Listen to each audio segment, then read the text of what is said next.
Welcome to the Summit City, home to the 260's dedicated high school athletes and fans. Each victory and celebration captured by our cameras.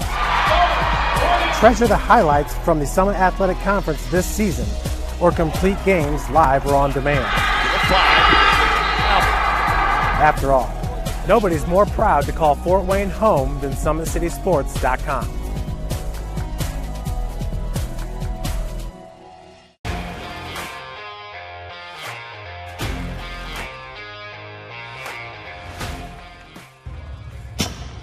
I like to stay active. I try to come in here at least 3 times a week and just get my 1-hour workout in.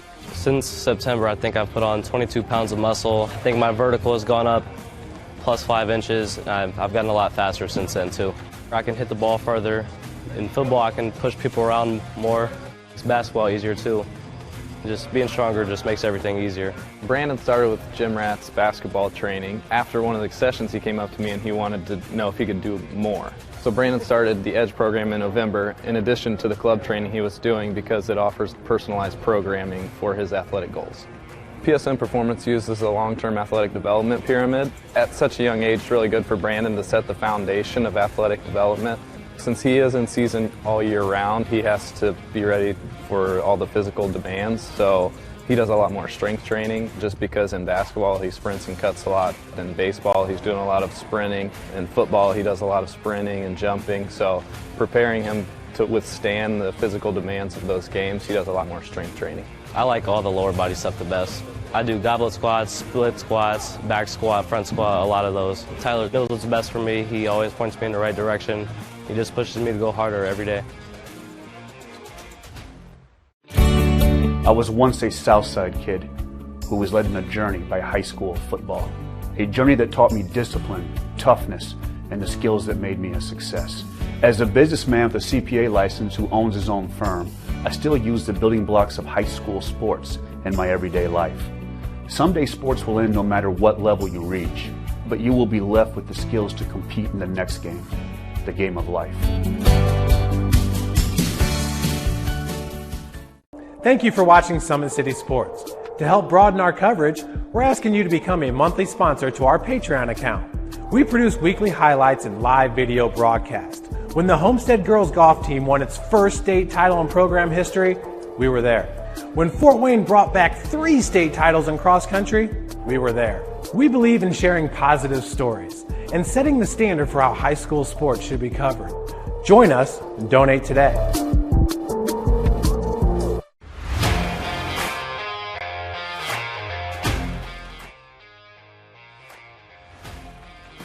I just want to be the best in basketball, so I want to be the greatest of all time to play women's basketball. So I just know there's people out there working just as much as me, so I just want to keep working hard and keep that intensity going. And so one day I can pursue my dreams of being in the WNBA and playing overseas. So I just want bigger things to come in my life. I remember when I started in March, she could do 0 pull-ups. She did have a great 25-inch vertical when she first started. She only weighed 150 pounds. One of our main mottos is do the simple things exceedingly well, and that's where we started. So we started the foundation, building her base, and now we've got to basically the peak of our pyramid of things that we can do with her. So we didn't skip any levels. We did all the basics, and she got really, really good at them, and that's what's led her to become as great as she is at basketball and performance. I've watched her grow, the confidence-wise, the strength-wise, the jumping ability, her footwork. It's really amazing to kind of watch for a girl her size, being 6'3", 6'4", to move like she can move and do the thing and be as agile as she is, along with the strength. Here at Always 100, we have different things that we provide each week with our elite training, working on things that can help them get a scholarship in the future if they don't have one right now. Watching skill development, helping kids get better, understanding what it takes to get to the next level. Catching and shooting, working on ball handling. In the last 5 years, we had over 200 kids just able to play basketball at some places from the NAIA, Division III, Division II, or Division I level.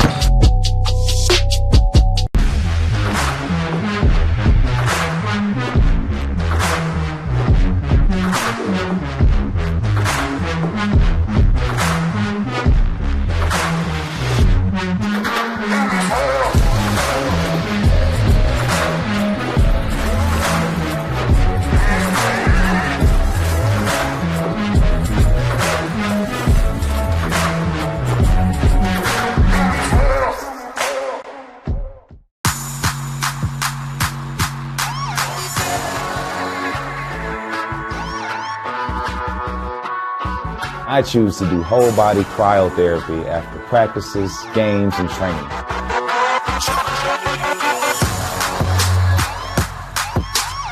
It reduces inflammation in my muscles and allows me to move more agile throughout my profession. I became a believer in iCryo after my severe injury in college at Notre Dame, tore my ACL, and I was looking for ways to recover, ways to get back on the field. So I'm thankful for iCryo.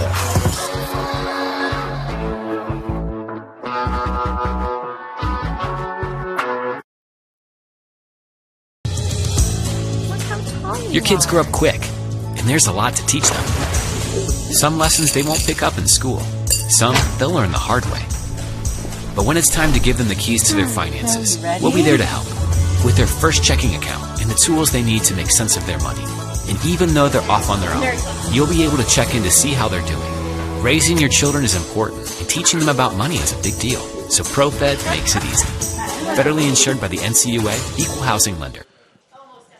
Welcome in, everybody, to the Sectional 19 Round 1 game against Leo Lions, ranked number 2 in the AP poll, number 2 in the coaches poll, taking on the East Noble Knights. A rematch of the regular season matchup. East Noble ranked number 11 in the AP, number 8 in the coaches poll. And Leo winning back-to-back NE8 titles with a 9-0 record under Coach Jared Souter, who's in his 16th year at the school. 137 wins, or 41 losses. East Noble finishing 6-2, last winning the conference title in 2019. Their head coach is Luke Amstutz, 85-27 in his 10th year at the school. My name is Jeff Mahoney with Summit City Sports, and joining me as always is Joe Walburn. We also have a special guest announcer, Jake Smith, out of the Columbia City youth football area. And on camera, as always, the amazing Pat Reith will be bringing you guys some great video from tonight's matchup. And guys, I don't know what to tell you, but the first time around, this game was just spectacular, with Leo winning it 40-32. But as you'll remember, it was a late touchdown in that game for the Lions as East Noble came back from a halftime deficit. And what a game by Kanan Carrico. Kanan Carrico, for the most part, had about the best performance in that game, rushing 32 times for 214 yards, averaging 6.7 yards per carry with 2 touchdowns. Carrico really had the team on his back and kind of willed East Noble back into that game. But on the other side of the ball, the other running back, Caden Miller, truly did shine. Only needed 7 carries for 159 yards, averaged 22.7 yards per carry in that game. So Leo has not gone to Caden Miller a whole lot throughout this season. Mason Sharon has been their number 1. Carson Hepner has been their number 2. Actually, it's 1A and 1B with those two guys, but it truly is an embarrassment of riches at that running back position. Now we're in the postseason, and as you guys know, last year Leo won this regular season game, but it was East Noble taking the sectional championship. Can Leo get it done tonight against the strong Knight squad? And I think what's key about last year is, East Noble won the sectional, but what people forget, Jeff, is we were there in that first round game with Leo and Northridge.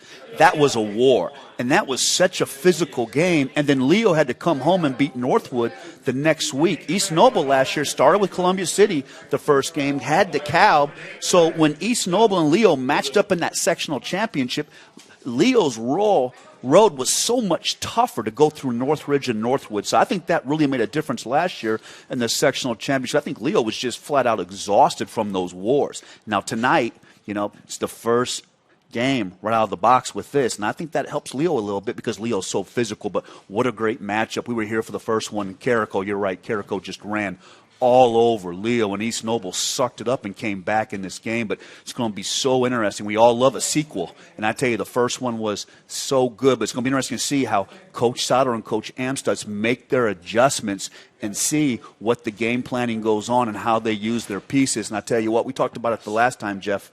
I've done high school football since 1997. I'm dating myself. But the last time we did Leo and East Noble, and the same thing with tonight, it's the only time in my career, Jake Smith, that I did a game where there was 6 or 7 legitimate D1 guys playing in the game. So this is best on best. You can't get any better. And to me, this is the biggest playoff game in Indiana tonight.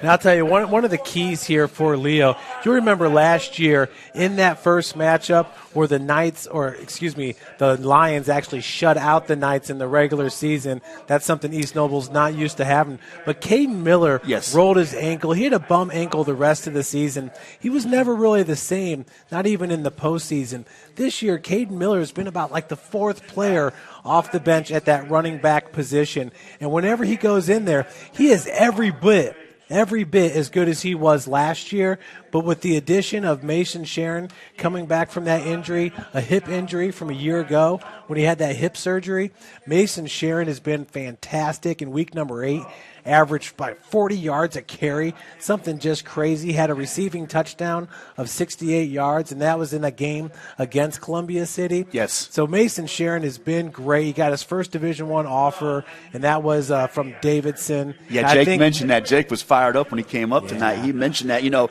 and it's funny you mentioned Miller. Only 28 carries for 425 yards, but 15 yards a carry. But it seems like Coach Souter maybe has saved him a little bit in the regular season, Jeff, for the playoffs, because last year, you know, he had so many big runs in the regular season, but I felt like Caden Miller really kind of got beat up and wore down at the end of the game. But I think the difference this year, in my opinion, has been Mason Sharon. You know, 6 feet, 210. I was telling Jake Smith like he runs like he's 240, but just having that power at that left halfback position. And Jake Smith, you can talk about the line. I mean, they average 260 pounds a guy and 3 D1 guys on the right side. So you know Leo's going to come in here and play Leo football, running the ball. 100%. It's pretty incredible to see the amount of D1 prospects out here tonight. Yes. It's obvious this is mano a mano, the best two teams in this division coming out.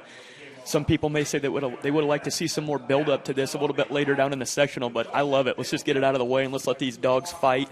And you look at the running back corps for the Leo Lions, pretty impressive when you go down the list, and every single member of that unit averages over 10 yards a carry. It's crazy. I know. And look at the backup fullback, Ethan Crawford.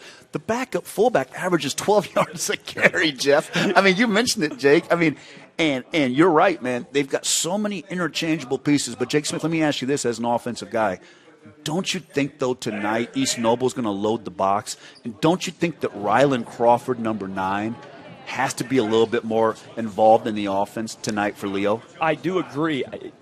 You know, your base 4-2-5 is always going to be your solid go-to front, but they are going to have to bring some heavies down in the box. And I know in some of our pre-broadcast materials we kind of talked about some keys that may help stop that Lion offense, and I do agree. You may have to bring some backers down at outside contain and really put a big box in front of them. And you know what? It's like I always say, put it on me as the coach. If Leo's going to throw once or twice and beat me over the top once, you know what? So be it. But I want to take away what they're known for. They're going to bring this power T. They're going to cram it down your throat. Yes. We want to stop them. We want to establish dominance, and I think that's going to be the key to the game. As Leo comes out onto the field. And I got to tell you, Jake, in game number 1, at times the Knights really had Leo's number and in that rushing attack. See, what they'll do is they have the 2 strong safeties, Nolan Rhodes, who's a senior at 6 foot 170, and Aiden Sprague, a senior at 5'7", 150. Those guys have 65 and 55 tackles respectively on the season. They bring those guys into the box to join Trevor Conley and Damon Bentley. We talk about this defensive line at East Noble. We absolutely love Trace Holliday, the senior at 6'2", 215.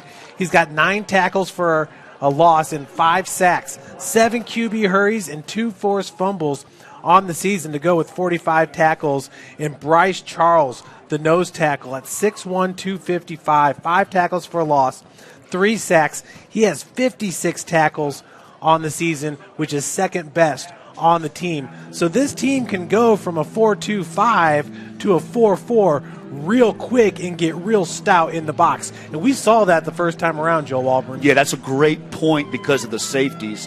And Jake and I were talking about that. When you have safeties, you talk about 65 and 55 tackles, as you mentioned it, Jeff, with Rhodes and Sprague. But also look at the tackles for a loss. Rhodes comes in with 9. Sprague has 7. So you've got safeties that you can move up on the line of scrimmage. You can blitz. You know, you can show some different formations. So I agree. I mean, it's a 4-2-5, but Jeff makes a great point, Jake, in which They can be very flexible out of it, but I think what really makes the defense go, Jake, in my opinion, is Bryce Charles. And I think that was really the big matchup in the first game was Landon Livingston against Bryce Charles. I think Landon Livingston's the best offensive lineman in the state. Bryce Charles could be the best nose tackle in the area. And Jeff mentioned it, 6'1", 255. How often do you see a nose tackle, though, that rolls in with 56 tackles from that position? So, to me, that's the matchup. Can Livingston control Charles in the middle of the formation? Yes, I think that's a very big point. And another sleeper suspect there is Tristan Ward. Ironically, I'm good friends with his dad. Tristan, he struggled in a couple of situations, but when you talk about Charles and a kid like that that's going to be teed up on, can somebody like Ward step in and make some big plays in the game? Somebody that you wouldn't maybe suspect as quickly? That's going to be the keys. Can they load this box? Can they wrap up the tackles and stick it to them? These two teams know how to play each other. I think it's going to be awesome to see. Now, keep an eye on this because when the box gets crowded, there is not a better running back, I believe, in this game than Caden Miller, who can get low to the ground, keep his balance, and shed off some of those tacklers. What he did in game number 1, squirting out of disaster. I mean, it is a crowded phone booth, is it not there, Joe Walburn? When you pack it in like Leo does with that power run game. But Caden Miller does an outstanding job of getting low to the ground and shedding off tacklers. Not only does he have that great speed, but he is a stout running back. He is 5'7", 190, the senior, and I agree. And as Jeff always says, big-time players show up in big games. And Caden Miller always seems, when we come out and do a big game, he always seems to have big run after big run. And I really feel like Coach Souter has kind of saved him for this playoff push. But if I'm East Noble, I got to plug the A gap and take him away, Jake Smith, because that fullback, whether it's Miller, and they do a nice job when Crawford rolls in the game too, but I have to win at the A gap against Leo's offense if I'm East Noble. And then I would make an adjustment, and I would bring my ends down. I'd have my outside backers. I guess you're going to play the 4-2-5, but you can even have your safeties half contained. But I would try to squeeze everything down and really, like Jeff says, try to take the fullback and Miller away. Yes, very true, very true. And there's so many – the thing about the T formation that I keep learning the more that I research and read on it, just old school smash mouth football. And they are going to keep feeding this platoon of backs that they have, and it's like, man, as soon as you think you're going to shut one of them down, we've got 3 more for you. So yes. Those fresh legs going in, the defensive adjustments for East Noble are going to be critical. Now Joe Walburn gets mad because he loves the passing game, and they got one of the best wide receivers in the state, number 9, Rylan Crawford. Now, Crawford only comes in with 2 catches on the season for 14 yards. Rylan Crawford is a difference maker. He's heading to Illinois State. Man, they've got video of him on Twitter catching the ball while doing backflips. This kid is an amazing talent. Incredible. At 6'3", 185 pounds. But when you look at this Leo team, their offensive line is so dominant. You talk about DJ Allen, Rutgers, Landon Livingston, West Virginia. Sam 2, the center, goes 6'2", 255. Very underrated, by the way. Sam 2 is tremendously underrated. Truman Wirtz at 6'1", 245, and Colin Butler at 6'3", 270. Once you see these running backs line up 3 yards off the line of scrimmage, you're thinking, man, this is so hard to stop. I understand where Coach Souter is coming from and why he's sticking with this. Last year, injuries plagued them a little bit. Yes. But heading into this year, we knew they had the depth, and a lot of that is getting Mason Sharon back, and Mason Sharon is absolutely unbelievable. 1,094 yards, just 87 carries, averaging 12.6 yards a carry. At one point, just 2 weeks ago, he was averaging over 14 yards a carry, which is second best in the state. So you're talking about one of the best running backs in the state, Mason Sharon. And, Jeff, in your opinion, because we did a number of Leo games last year, don't you think, in your opinion, Mason Sharon has really been the difference this year? He's 100% the difference because he wants all that weight on his shoulders. And not only that, he can take all that pressure and still perform. You can't stop him. Not only is he big, he's got a muscular physique that you do not see on many high school players. I was looking at his Twitter account the other day. He's repping out 285 close grip bench for 6 reps. Close grip? Close grip. Close grip? Whoa. This is high school. My man's got some triceps then. Yes, he does. 285 times 6. Wow. So at the NFL Combine, they'll put 225 pounds on and have you rep it out. Mason Sharon's doing over 20 reps at 225. Unbelievable. Okay, and this is a high school kid, but he's got breakaway speed. How many times do we see it? We saw it the last time they played here at East Noble. The touchdown run before the half, remember that? He ran one around the right edge, and once he gets that beat, doesn't matter if the defender has an angle, he's got next man speed.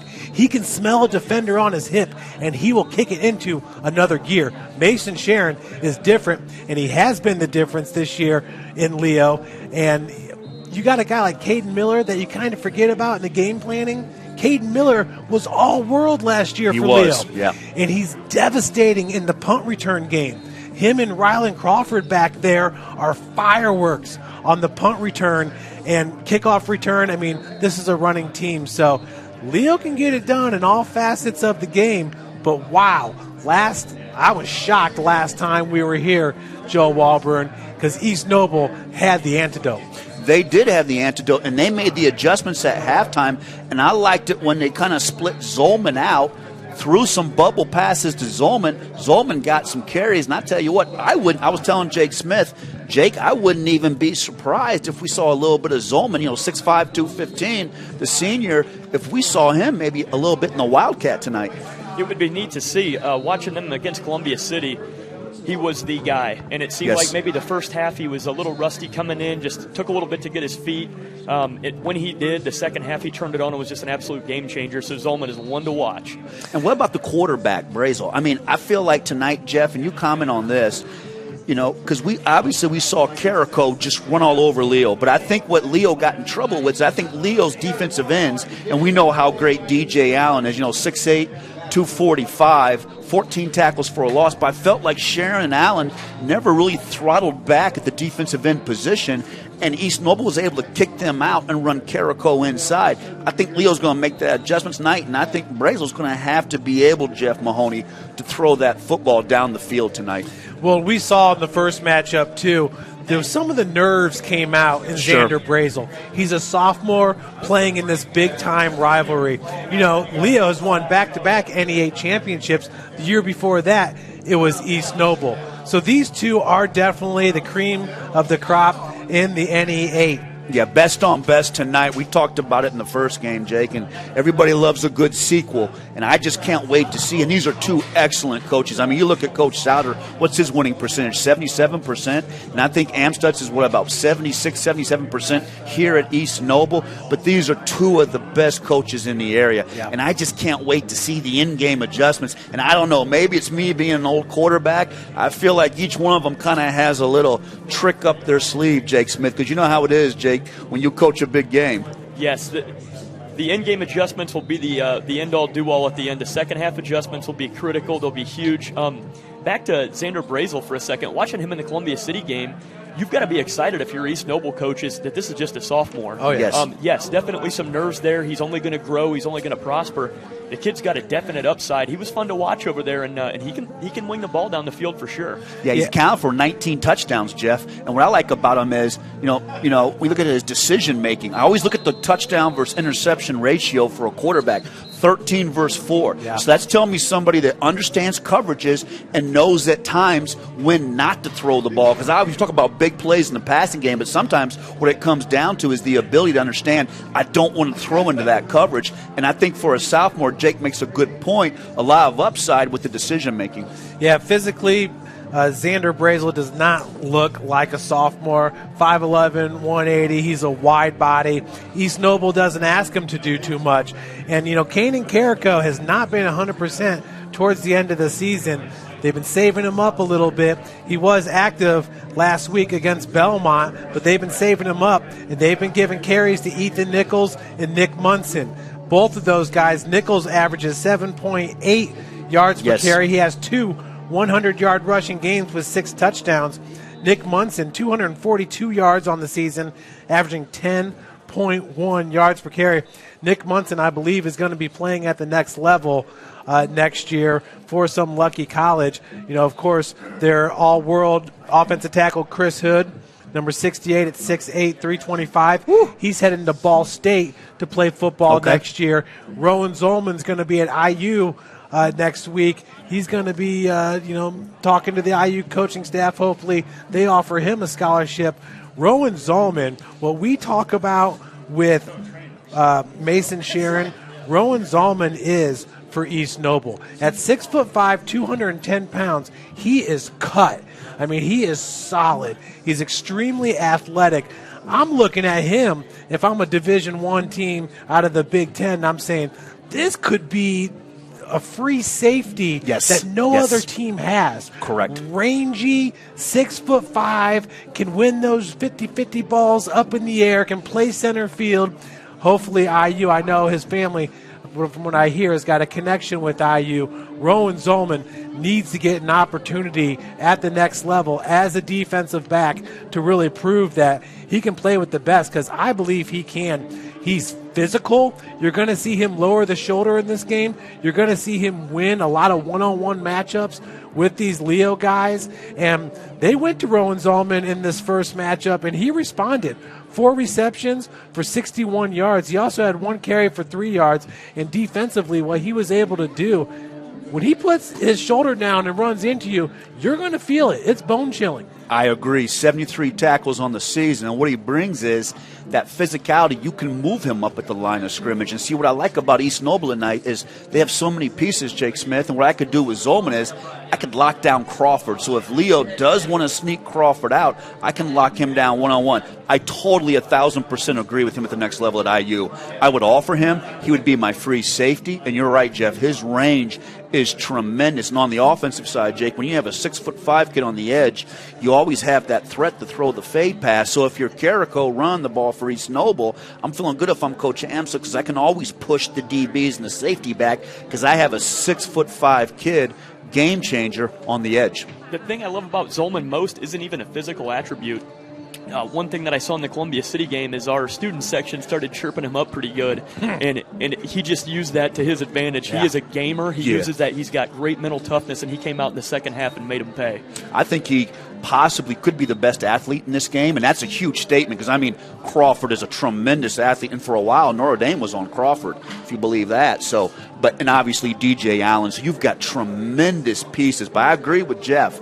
I think Zolman would be a great get at IU, but Zolman could be a big factor. And, Jeff, what do you think about this even tonight? If you came out and even tried Zolman in some Wildcat, man. I would throw the whole kitchen sink at this tonight if I'm Coach Amstutz, and I would have so many different looks. I probably would have drove my coaches nuts this week with all the different looks I'm doing. But Zolman's is so good, and late in that game, Zolman got a sweep on the edge. I think it was 4th down, Jeff, where he made a big play. And I can remember watching that play with Jeff, and Jeff was talking about how he's such a long strider and what a great athlete he is. And I got to thinking to myself later on after the game with Tommy Norris saying, they could have played him at Wildcat. So I think we could see some stuff tonight, but I totally agree about the upside of Zolman. And I tell you what, I'm excited to see Tom Allen just get up here and begin to pluck some of these kids out. And Zolman would be a great get for Indiana, Jeff. Yeah, I could definitely see Zolman in that Wildcat pistol formation with Kane and Carrico. We got my guy up here with the pistol, though. Yeah, we got the guy here with the. You want to talk pistol? We got the expert up here with the pistol. But yeah, you're right, running Jeff. that read option, you know. But if he can pull up and get a pop pass to an Ethan Nichols. See, Ethan Nichols, even though he spent some time at running back, he's deadly in the slot. And they'll find different ways, whether it's on the jet sweep or a reverse. They'll get Ethan Nichols the ball. He's electric, 5'9", 180 pounds. He's got 10 returns, averaging 20.3 yards per return as a kick returner. So Ethan Nichols can do a little bit of everything for this East Noble team now. And don't forget, Jeff, sorry to jump in, don't forget about Brett Christian, the tight end. Oh, yeah. I mean, he's got only 9 catches, Jake, but almost 21 yards a catch. And Jeff had mentioned him in the last game. That's another really good player that's sneaky out there. And Jeff's right with those pop passes. Christensen's very underrated at tight end, Jeff. Well, and see, one of the things you got to remember about Christian is he goes 6'1", 225, but he's also on the 4x100 meter relay team on the track team. He can fly. So he's a burner with speed. I thought we'd see a lot of him receiving the ball in game number 1, but he didn't record a catch. So he could be one of those guys that can creep up on this Leo team.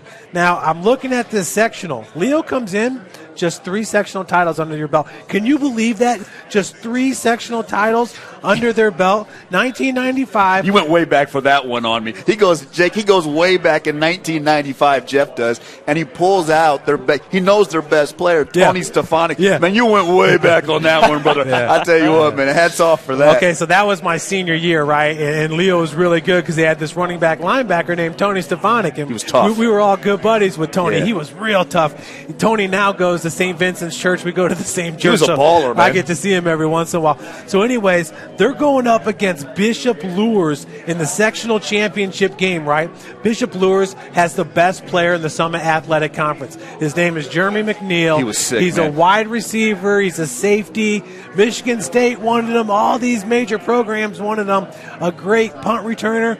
And the Friday of that game, they deemed him ineligible. So Leo went up against Bishop Luers without Jeremy McNeil, the best player, and Leo won it 13-0. They got their first sectional win. Imagine that, though. Imagine getting off the buses if you're Leo and you're like you were 1-7 going to playoffs. You win the first 2 playoff games. You don't have a chance. You get off the buses and they're like, hey, Jeremy McNeil's not playing. What was that? Jeremy McNeil's not playing. Leo got fired up and got that first sectional. But Jeff, talk about what Souter's done. I mean, Coach Souter, and Coach Souter's made his bones as an O-line coach. I don't think anybody's better coaching O-line than Jared Souter. But talk about just the pride that Souter has brought to Leo and what he's accomplished, Jeff. Yeah, and it's year in, year out. 2019 finishing with a 10-2 record, 10-2 last year. This year going undefeated. They've restored a lot of pride, and what Coach Souter has done a great job of is what you really have to do to be an effective high school coach. He's getting it done at the lower levels. Okay, he's working with the kids, and you know a lot about that, Jake Smith, because you're in the Columbia City program and you're working with the kids. But when you can get them to run that system at a very young age, like I said, they got a roster where 80% of these kids can either play linebacker or running back and excel. Yeah, that's a very, very good point you make. It starts at youth, and if you can start breaking down what I call a scaled-down approach to your offense, much more simplified in your 3rd and 4th grade, your 5th and 6th grade, step it up a little bit, your middle school to the next level, and then by the time they get into high school, you're already running a similar cadence, you're running a similar scheme. And the thing about the T formation is that's great is it's a really easy program to implement at youth. And then you have that fundamental knowledge as they come up. These kids are absolute studs, and they've been learning this since they were 6 years old. Yeah, really easy to learn, but I'm telling you what Jackson Barber does as a quarterback with the ball fakes, he's absolutely Harry Houdini out there at the quarterback position. I love that comment. I love it, and I'm going to take it back to our broadcast that we had when you guys graciously allowed me to be up there for the Snyder-Dwenger game. These little caveats that we'll be noticing in the game tonight, the play fake, how important, especially in the T formation, is the play fake. And then on the East Noble side of the ball, one thing that may be slightly overlooked, their quarterback for a sophomore runs a great play fake when they run the read, and also another caveat that they'll throw in is a little rocket motion. They flip outside to a quick screen. Those little motions, those little caveats at the quarterback position are going to be key. Footwork, hand placement, it's going to be top-notch tonight. Well, you got to know that off the edge, Rowan Zalman is one of the best blockers as a wide receiver. Now going back to Jackson Barber, the senior quarterback for Leo, 8 carries for 50 yards, averaging 6.3 yards per carry in that first matchup against East Noble with the touchdown. And what's tough about that is what's so tough for the defense is you got to check because you got to watch out for that quarterback boot. So you're right. You've got everything locked down. Even if you have contained, he carries his fakes out so well that the backside end or the backside outside backer has to be disciplined to respect that. And I agree with you, Jake. Those flakes and just those little fakes and those little nuances really make you have to be honest on defense. But now I'm going to say it right now. Whoever wins this game is picking up, if it's Leo, their 4th sectional title in the last 35 years, or if it's East Noble, their 6th, okay? The winner of this game is going to take on DeKalb or Wawasee. Hopefully it's not at DeKalb if DeKalb wins, because they were in a mud bowl last See those week, pictures Joe. Those pictures were awesome, though, man. I mean, those are pictures kids will have the rest of their life, though, Jeff. So the winner of this game will take on the winner of DeKalb and Wawasee. On the bottom side of the bracket, you got Northridge at Northwood. Now, Northwood is the favorite. Northwood's nasty. I saw Northwood's tape. Northwood's going to roll Northridge tonight. Northwood, East Noble, and Leo, to me, they're in the same sectional, are the 3 best teams up north here in 4A, Jeff. Well, you remember, East Noble was supposed to play Northwood at the beginning of the season, but due to quarantine COVID stuff, they weren't able to play that game. That is why East Noble comes in with just 8 games under their belt. So, but you'll have Northridge and Northwood, Angola and Columbia City. Come on, Columbia City. We need a win tonight, baby. I'm saying Northridge or Northwood, the winner of that game is going to represent the bottom half of that bracket against the winner of this game. I agree. And it'll be Northwood in that sectional final. And I'm going to make another big statement. You know how I like to make big predictions. Whoever wins this game tonight, I believe, will go all the way down to Indianapolis to face Roncalli in the championship. Now, Jake, what's exciting about going back to this offense is when you're East or when you're Leo, you have to pay attention with 2 people to Rylan Crawford.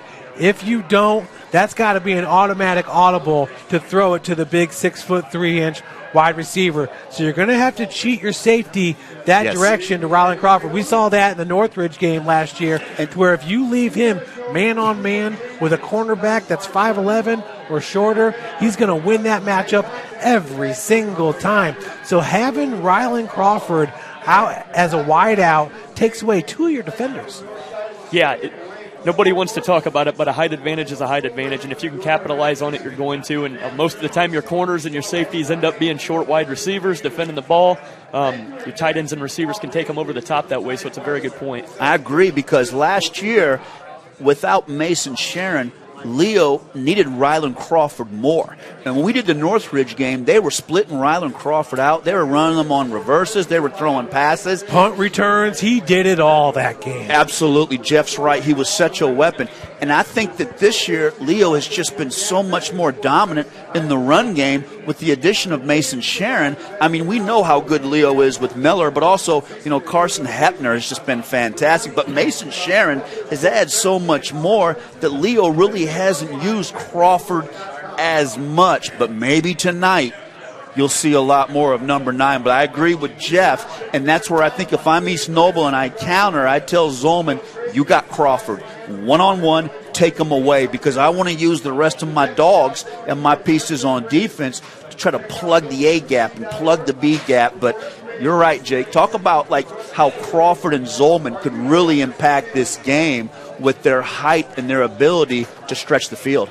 They could. It's something that you have to be cognizant of. I think you use that word a lot, and it's a great word, Joe. For Zolman, you're going to be able to move him all around the field. When he does line up against Crawford, maybe he has a slight height. What's his height at 6'3"? When you're going mano-a-mano on the outside with those guys, a key player like Zolman, height advantage of 2 inches doesn't seem like a whole lot, but it's enough. And when he's a playmaker and he's fast and rangy, as we've said, it could be a big caveat later in the game. Well, what's really interesting is Leo has 2 safeties that are 6'3", because Logan Barnett, number 8, is a junior at 6'3", 190. So they got 2 guys. Yeah, and Barnett is tough. 19 tackles. Yeah, he's tough. Barnett is really underrated, too. Only a junior, like Jeff says. But, 6'3", 190 is He's going to shine next year. He is going to shine. And he's kind of that next Rylan Crawford coming up.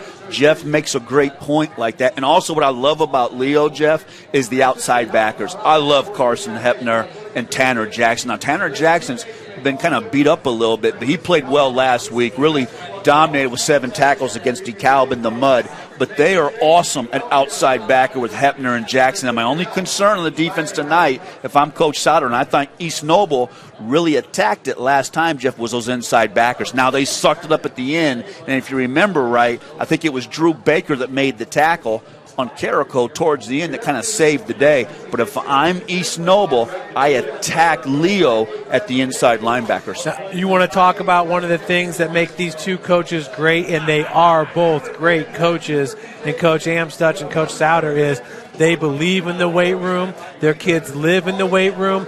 Their kids are yoked up. Every single player that's a starter on these teams, they earn their keep in the weight room.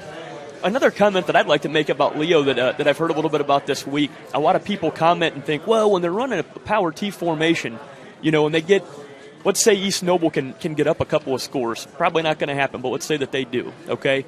You're running the power T. How are we going to score quickly? I'm telling you, these guys score at times in 2 or 3 plays running the ball. So they are just as dynamic as East Noble with a passing attack with the T formation. Yep. And a great comment about their quarterback, Barbour, again. With running the play fakes, he can boot, he can run, he's mobile, and then you've got 3 or 4 backs that component him. They get the ball down the field. So it doesn't always take a passing attack if you can run the ball that successfully. And that gets back to the weight room comment. You're absolutely right.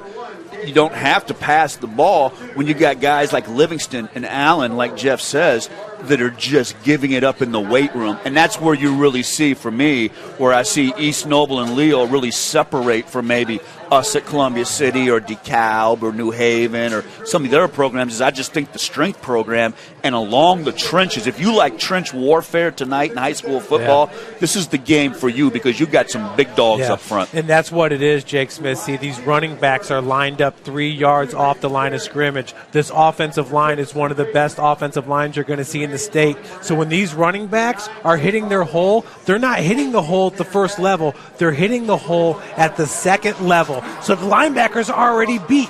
Now you shake a strong safety, and that's why you're seeing 1 carry, 1 touchdown from the Leo Lions. Makes it real tough for the linebackers to make their reads and keys. Yes. That's very tough to defend. And if you're a linebacker and you see that offensive lineman coming after you, you have to attack him as quick as possible. You cannot let him get his hands on you 3 yards, 2 yards downfield. You have to get him at the line of scrimmage or at the very least 1 yard off the line of scrimmage. You have to attack this offensive line. I totally agree. And to me, Jake, that's my big key tonight. Which team's inside linebackers, whether it's Baker and Holcomb for Leo or Conley and Bentley for East Noble, which team's inside linebackers can play well and somewhat control that inside run game. Yes, and back to Jeff's point there, when you're talking about Sharon or a kid like that has that second or third level of speed when his motor kicks on, like you said, it's such a great scheme for them to run because they punch the ball, and if they break that second level and now they get into the safeties, it's game over. He's turning the jets on and he's to the house. Now, one thing that we did see was Trace Holliday is an absolute stud. He was making plays by himself, and Bryce Charles, Tristan Ward, those guys can eat up 1 or 2 offensive linemen. That's what you want from your interior defensive linemen. They don't have to necessarily have a bunch of tackles, but they have to eat up those offensive linemen to keep them off their linebackers. I totally agree. Holiday, 6'2", 215, the senior.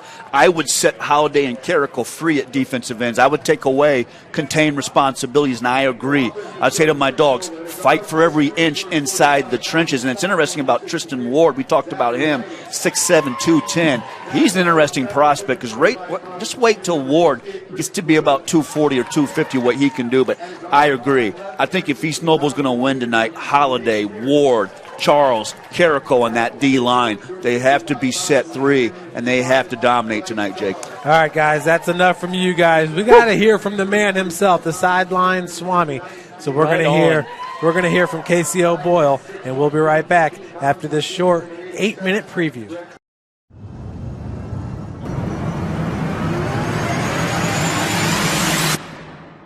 Well, Casey, let's look at what many people believe will be the game of the week.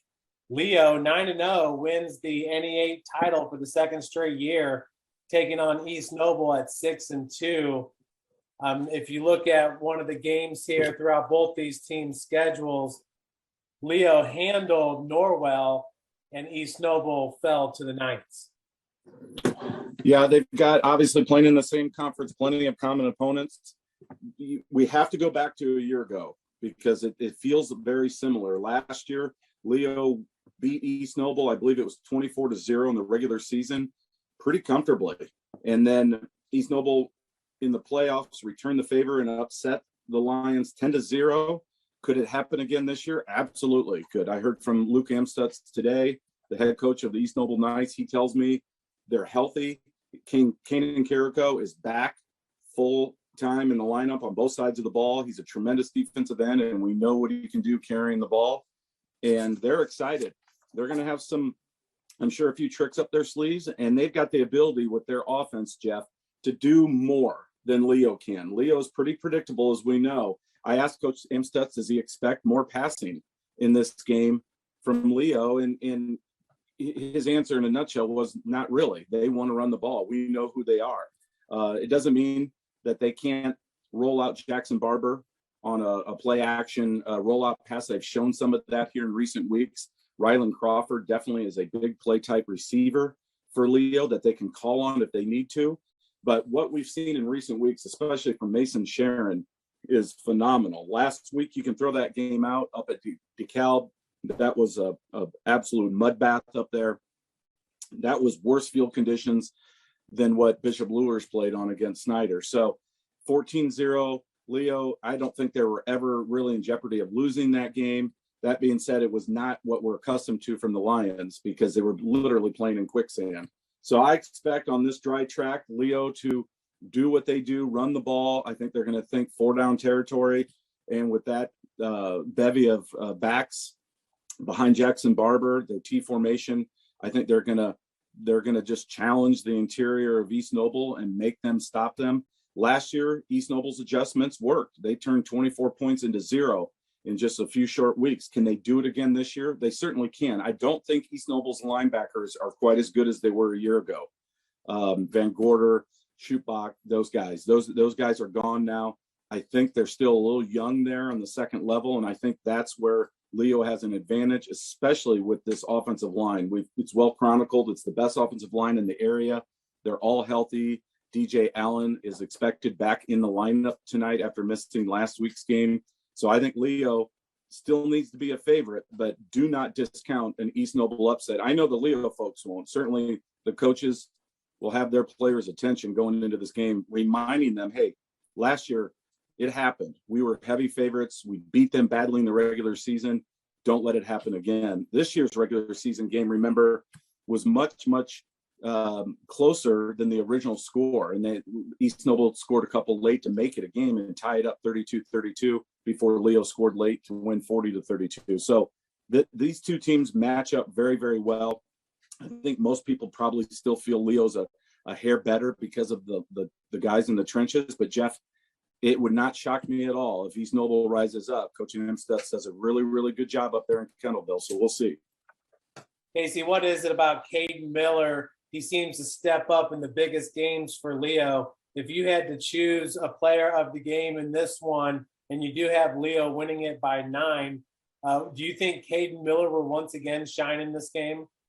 Well, he might. I mean, he's got amazing stats the last couple of years. His yards per carry average is ridiculous on his cumulative stats. I mean, I feel like it's 17 yards or something outrageous. It's got to be amongst the top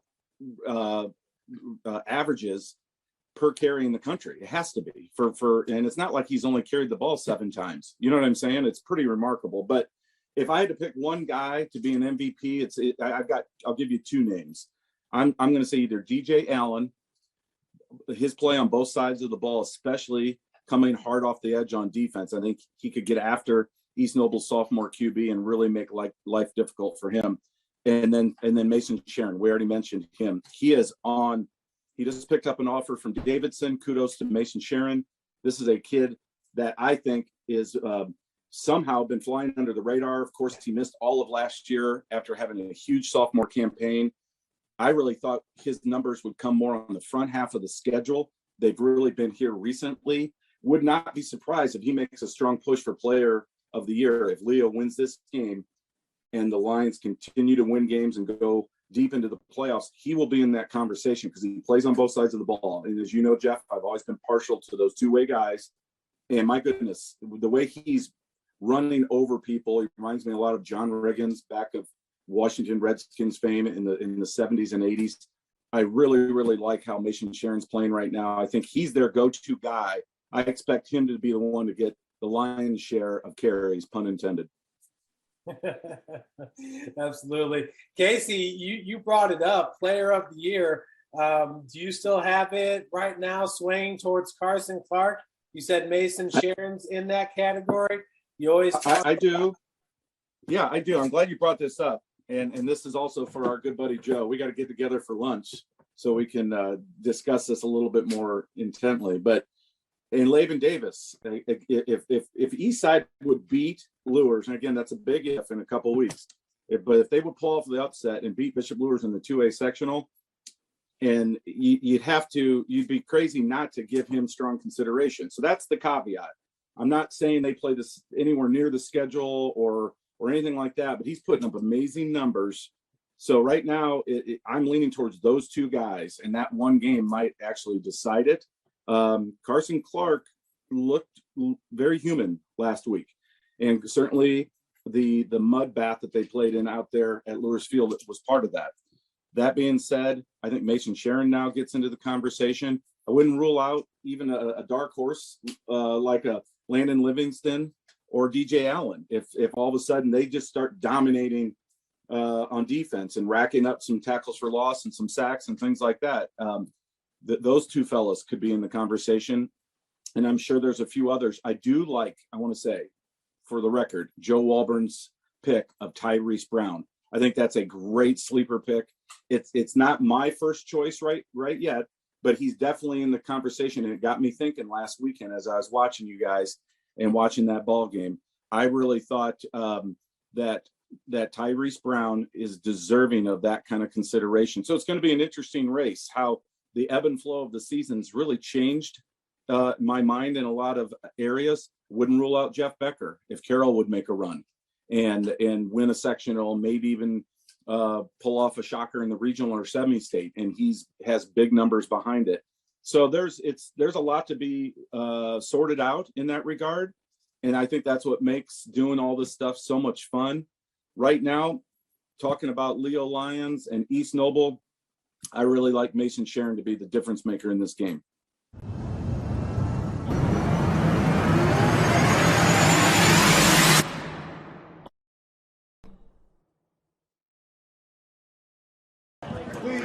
Casey O'Boyle in Northeast Indiana game night.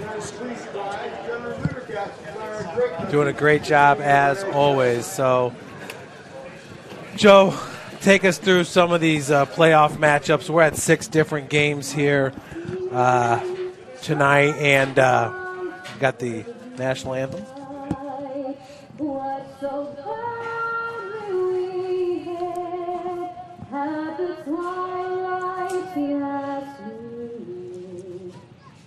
Whose broad stripes and bright stars through the perilous fight, o'er the ramparts we walk, were so gallantly seen, and the rockets red the bombs bursting in air.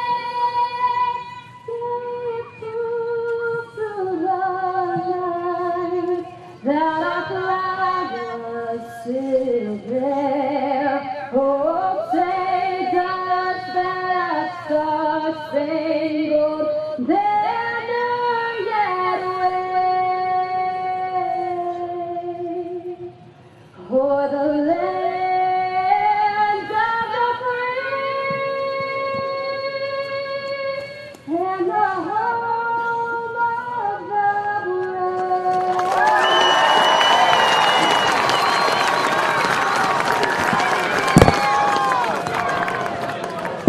Wow, that was pretty amazing. Well done. What a way to kick off a great game. And talk about this matchup, Jeff.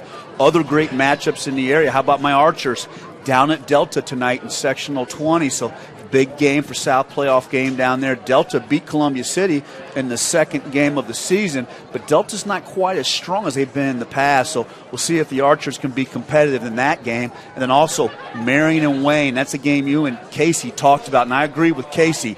I think Coach Haydock has really been sitting on some stuff for the playoffs, and I expect some good things out of Wayne tonight, Jeff. So that's the other half of that foray. And then we know New Haven, Huntington North, they played last Friday night, so a second time now, a matchup tonight with that. But New Haven is coming along. New Haven runs my man Jake's pistol, and Jakar Williams, Jake, is great in that pistol. Jakar Williams looks like an absolute unit in that pistol. I've watched a lot of film on them this year, and it's a lot of fun to watch.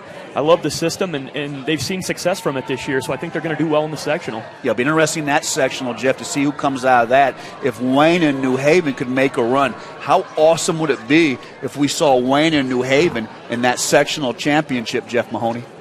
Well, in that situation, New Haven's going to have to get past a tough Mississinewa team in round number 2. Yeah, Mississinewa really has built a nice program down there. We had the game about 3 or 4 years ago when Mississinewa came up and played New Haven in the regular season and really put the wood to them. So Mississinewa runs a nice program. They start tonight with Jay County, so I agree. I think New Haven can handle Huntington.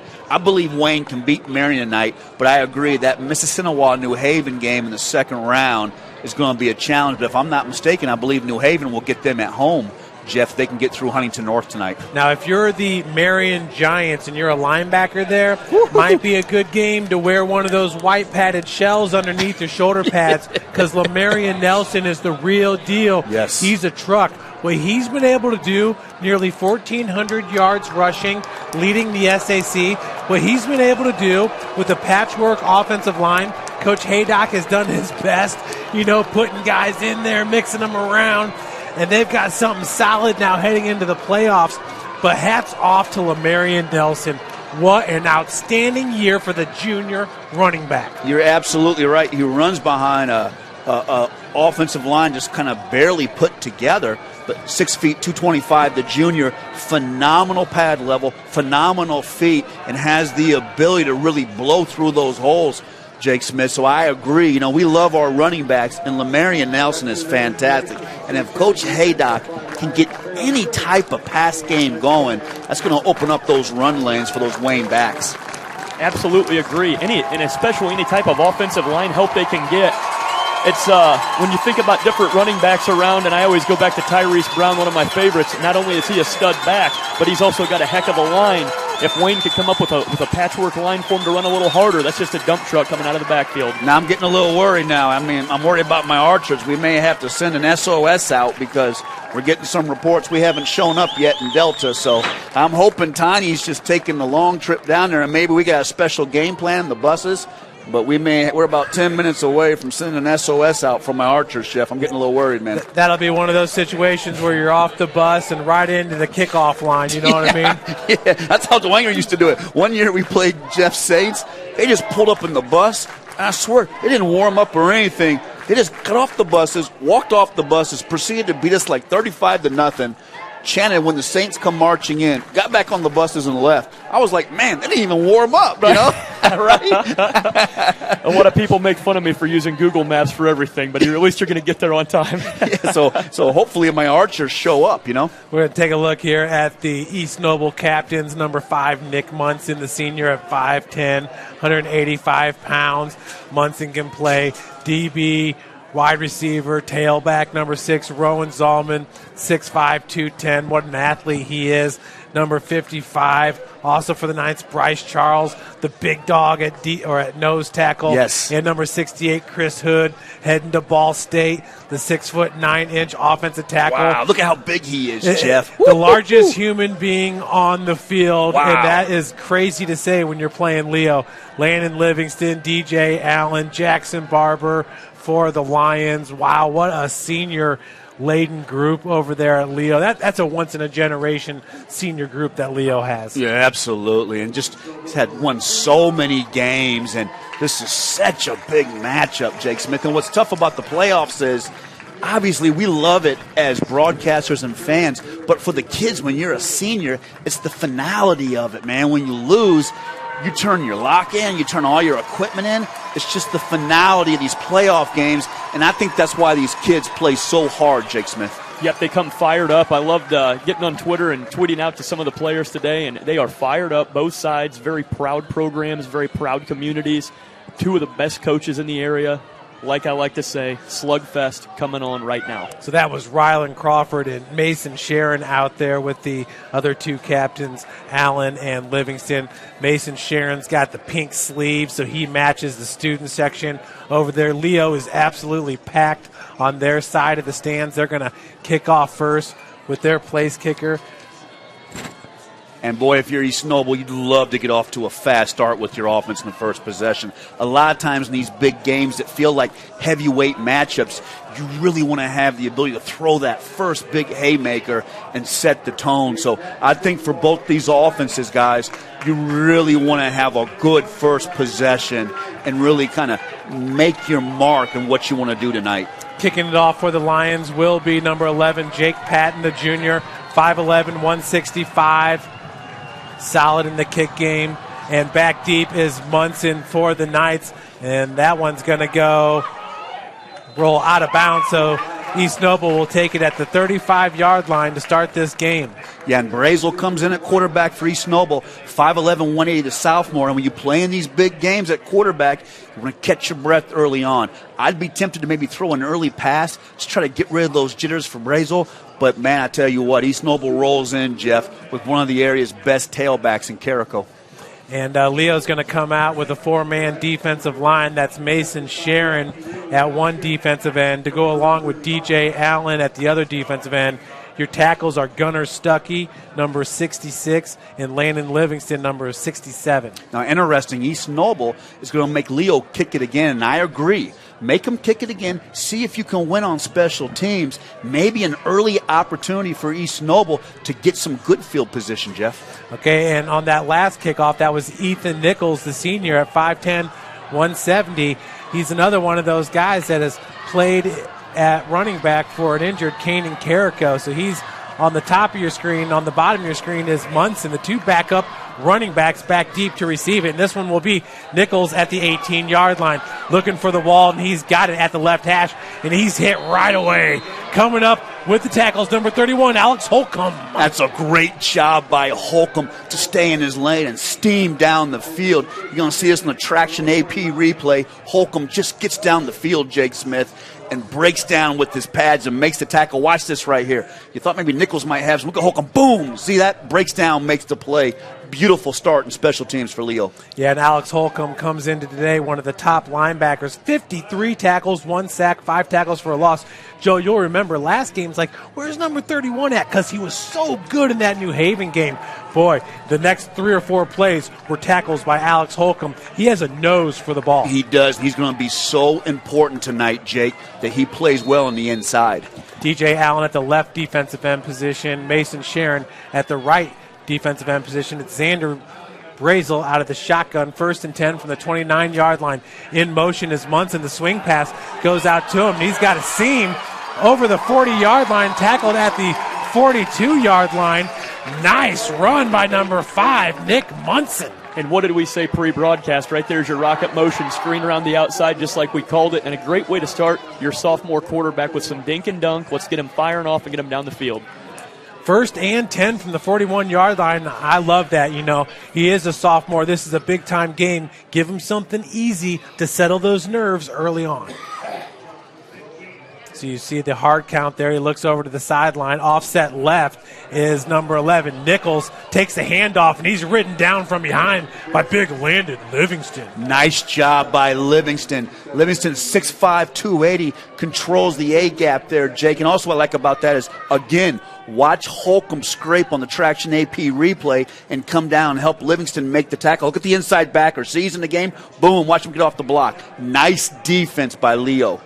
It's going to bring up 2nd down and 8 after the 2-yard gain. Ethan Nichols once again in the backfield, offset left of Brazel. And he'll take the handoff and then hit in the backfield. Spun down to the ground. That was number 5 for the Lions. Drew Baker, actually number 6, Jeff. Looked like Drew Baker from his inside linebacker position. If my eyes don't fool me that time. What do you think, Jake? 5'11", 195. We talked about those inside backers. Yep, and I love how they're engaging and sitting, but they're also going parallel to the line of scrimmage. They're going to get some big tackles that way. That was big on the Traction AP replay. Baker just shot the gap that time. So a loss of 3 on the play brings up 3rd and 11 from the Knights' 40-yard line, and that was huge, shooting the gap there by Baker. Nichols offset left. They're going to get it in the slot, and Munson going to be drugged down after about a 3-yard gain. That's going to bring up 4th and about 8. And that's a fantastic job on the outside backer, Carson Hepner, that time. I'm fired up if I'm Coach Sauter now, because on that traction AP replay, watch my outside backer rally to the football. Watch Hepner out here, the outside backer, come make the play. Come up, make the play. Beautiful. I love how Leo's rallying to the football. Back deep, it's going to be Caden Miller along with Rylan Crawford. Your punter is Rowan Zalman. Zalman entering today, averaging 42 yards per punt. High one is going to be bounced, and they're going to let it roll to the 11-yard line. It's going to be down to about the 12-yard line. That was number 3, Aiden Sprague. So a nice job there by the East Noble punt team, winning the field of position. I love how East Noble came out there with the dink and dunk to start. They tried to get some confidence, but you do not want your sophomore quarterback in a 3rd and long situation that early. They paid and they punt. Yeah, I thought the linebacker play for Leo was very good inside, Tommy Norris. Those backers scrape, and then the outside backer made the play, Hepner. Now, as far as that punt, if I'm Coach Sutter, I'm a little bit unhappy because I want my return man to catch that ball and save me some field position. So now you're backed up. Now let's see, you guys. Let's see how East Noble, what they come out in. They're going to play that 4-man front, and let's see if East Noble can control that fullback Miller and that A-gap football. It's going to be interesting to see the adjustments in this game. Jackson Barber, the senior, bringing out the Lions here, 1st and 10 from their own 12-yard line. It's Mason Sharon at the left halfback position. Barber under center, takes the hike and hands it off to Sharon. Bounces off tackler, is going to fall forward all the way to about the 17-yard line. A quick gain of 5 yards. I mean, he got that 5 yards in his sleep. Yeah, he did. Hit the hole pretty good. We'll see it on the traction AP replay. Looked like maybe 22. Jake Carrico comes down and makes that tackle from the end position. See him scrape down, make that play. But you're right. Sharon hits that ball hard, doesn't he? Now, first time around, when it was East Noble and Leo, Caden Miller got into the game and bust off a 60-yard run. Caden Miller now at that fullback position here on 2nd down. Lead blocking for Mason Sharon, trying to get the edge, and does. One-on-one, and he'll ride him down to the 36-yard line. Big gain of 19 on the play. And watch the block, guys, on the end this time. Watch how the end seals the East Noble defensive end and makes this big block on the traction AP replay. Watch this pitch to Sharon. Look at the block right there. Look at that. Beautiful. Maybe that's the fullback coming up making that block. That was Caden Miller. That's a great block by Miller, Jake. Looking so narrow inside like that, when you run the T, they still can stretch it and get it out wide with that 2nd-level speed that Jeff talked about. Aiden Sprague did a really good job of widening out that play. So it brings up 1st and 10 from the 37-yard line, and that's going to go to the up man who gets tackled right away. That's Caden Miller. It looks like a gain of about 1 yard. You don't see that very often with Miller. No, you don't. And East Noble safeties are starting to get nosy. Looked like that time, you mentioned it, number 3, Aiden Sprague, 5'7", 160, the senior, comes up there, Jake, and makes that tackle. Let's check on the traction AP replay. Watch the safeties come up. Boom, right there. See the safety coming off the edge? Tracks Miller down, so that's a win on 1st down for East Noble. 2nd and 9 from their own 38-yard line. Barber under center. This time the handoff goes to Hepner. He's going to fall forward all the way to the 45-yard line. A gain of 7 on the play by number 21, Carson Hepner. And what you love to see, whether it's 1-yard gain, 7-yard gain, or 30-yard gain, watch every single player on the Leo Lions offense coming out of the backfield from backs to quarterback, running the play fake all the way through every play. And it's tough for Jeff because sometimes we sit up here and watch. It's hard to know who's got the ball. 3rd and 2 for the Lions. Hey, we love that name, Hepner. We were talking about Terry Hepner, yes, the old IU football coach before this game started. Leo from their own 45-yard line. Handoff goes to Sharon. Wow. He's got the 1st down and then some into East Noble territory to the 48. And what's remarkable about that is I think East Noble knew that was coming. And watch how hard Sharon runs here on the AP traction replay. Watch how he breaks the 1st tackle, Jake Smith, and drops his pads. Here it comes. East Noble's ready. Look at that right there. Boom! Bang. Get off me. Yes. Yes. Boom. Get out the way. That's Mason Sharon in a nutshell. First and 10 now from the Knights' 49-yard line. Sharon still in the game at the left halfback position. Barber under center, and this time the handoff goes to the right halfback. That's Hepner, dragging tacklers. Carson Hepner just gets it done with the 6-yard gain. They churn their feet. They don't stop moving. They have a low pad level, creating leverage. It's everything that you want your running back corps to do that you coach so hard, and they're just coming out right now and dominating. And don't you feel like Landon Livingston and Colin Butler are just firing off the ball? I mean, I'm seeing Livingston right now handle Charles. And this is where if I'm East Noble, maybe I get out of the 4-man front. Maybe I come back and play a 5-man or a 6-man front.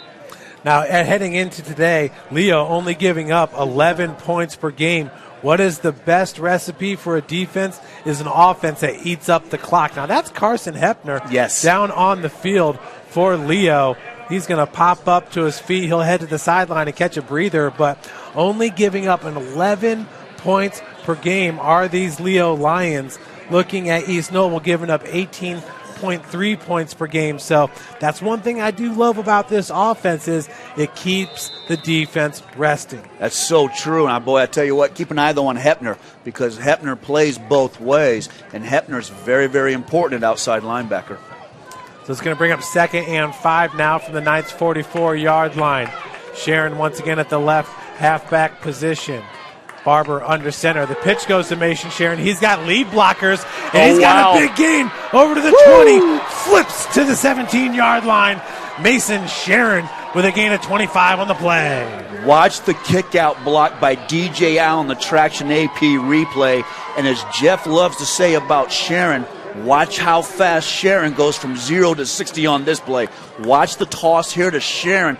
Boom, got a kick-out block there, and look at Sharon just roll down the field. Look at that. Woo-hoo. Boy, I tell you what, keep it down. You don't want to get to that airborne, but how about the kick-out block? I think it was the fullback that time, Jake, but that's a great kick-out block, and Sharon gets the edge. That was an absolute great block by Max Loeffler, number 12. First down and 10 from the 28-yard line. They're going to give it to the fullback who takes it all the way inside the 15 to the 14-yard line. That is number 23, Ethan Crawford. Back to Sharon for a second. You love seeing him get skinny like that. That one cut step to the outside was beautiful. Quick feet, second-level speed, fun to watch. And it seems like those great backs have the ability to accelerate in one step. You know, we see that Tyrese Brown and Mason Sharon brings that too. Big, strong, but can accelerate quickly. 2nd and 6 from the East Noble 24. Caden Miller in at fullback. Handoff, and that's a... Oh, wow, Mason Sharon still on his feet. I thought Barber had it for a second, but great job by the East Noble defense stringing that play out. That's great defense. Looked like maybe Holiday was the first one there. Then the rest of the dogs ran downfield and made the play. That's a big play on 2nd down because Sharon's a beast to bring down. Check it out the Traction AP replay. Right there, looked like Holiday maybe had him. But look at Zolman. Look at the backers get down there and wrap them up. So now, Jake, we have a huge money down here on 3rd down. That was number 33, Damon Bentley for East Noble. So it brings up 3rd and 6 now from the Knights 24, and we got a flag. Now, sideline warning on Leo looks like maybe here, so. Sideline warning, Leo. Okay. So, you know, you got the 3 yards there on the sideline. It's that white area where the coaches and the players cannot be in. And that's important because when the referees are running up and down that sideline, that's their area to get up and down the field. I've seen many collisions.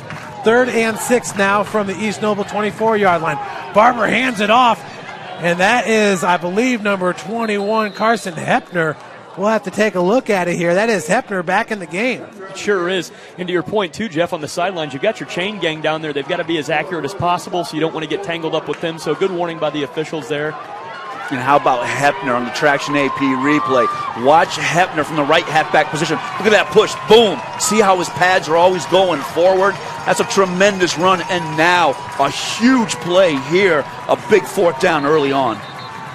4th and 1, and they might bring out the sticks to measure. We got a timeout going to be called by East Noble. We'll take one with them. You're watching Indiana High School football here on Summit City Sports.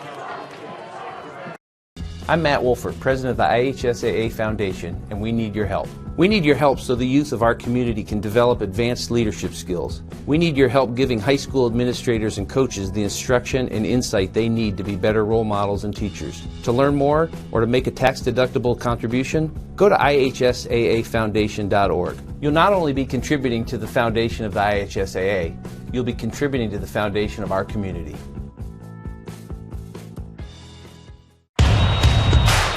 This is your IHSAA. This is your state.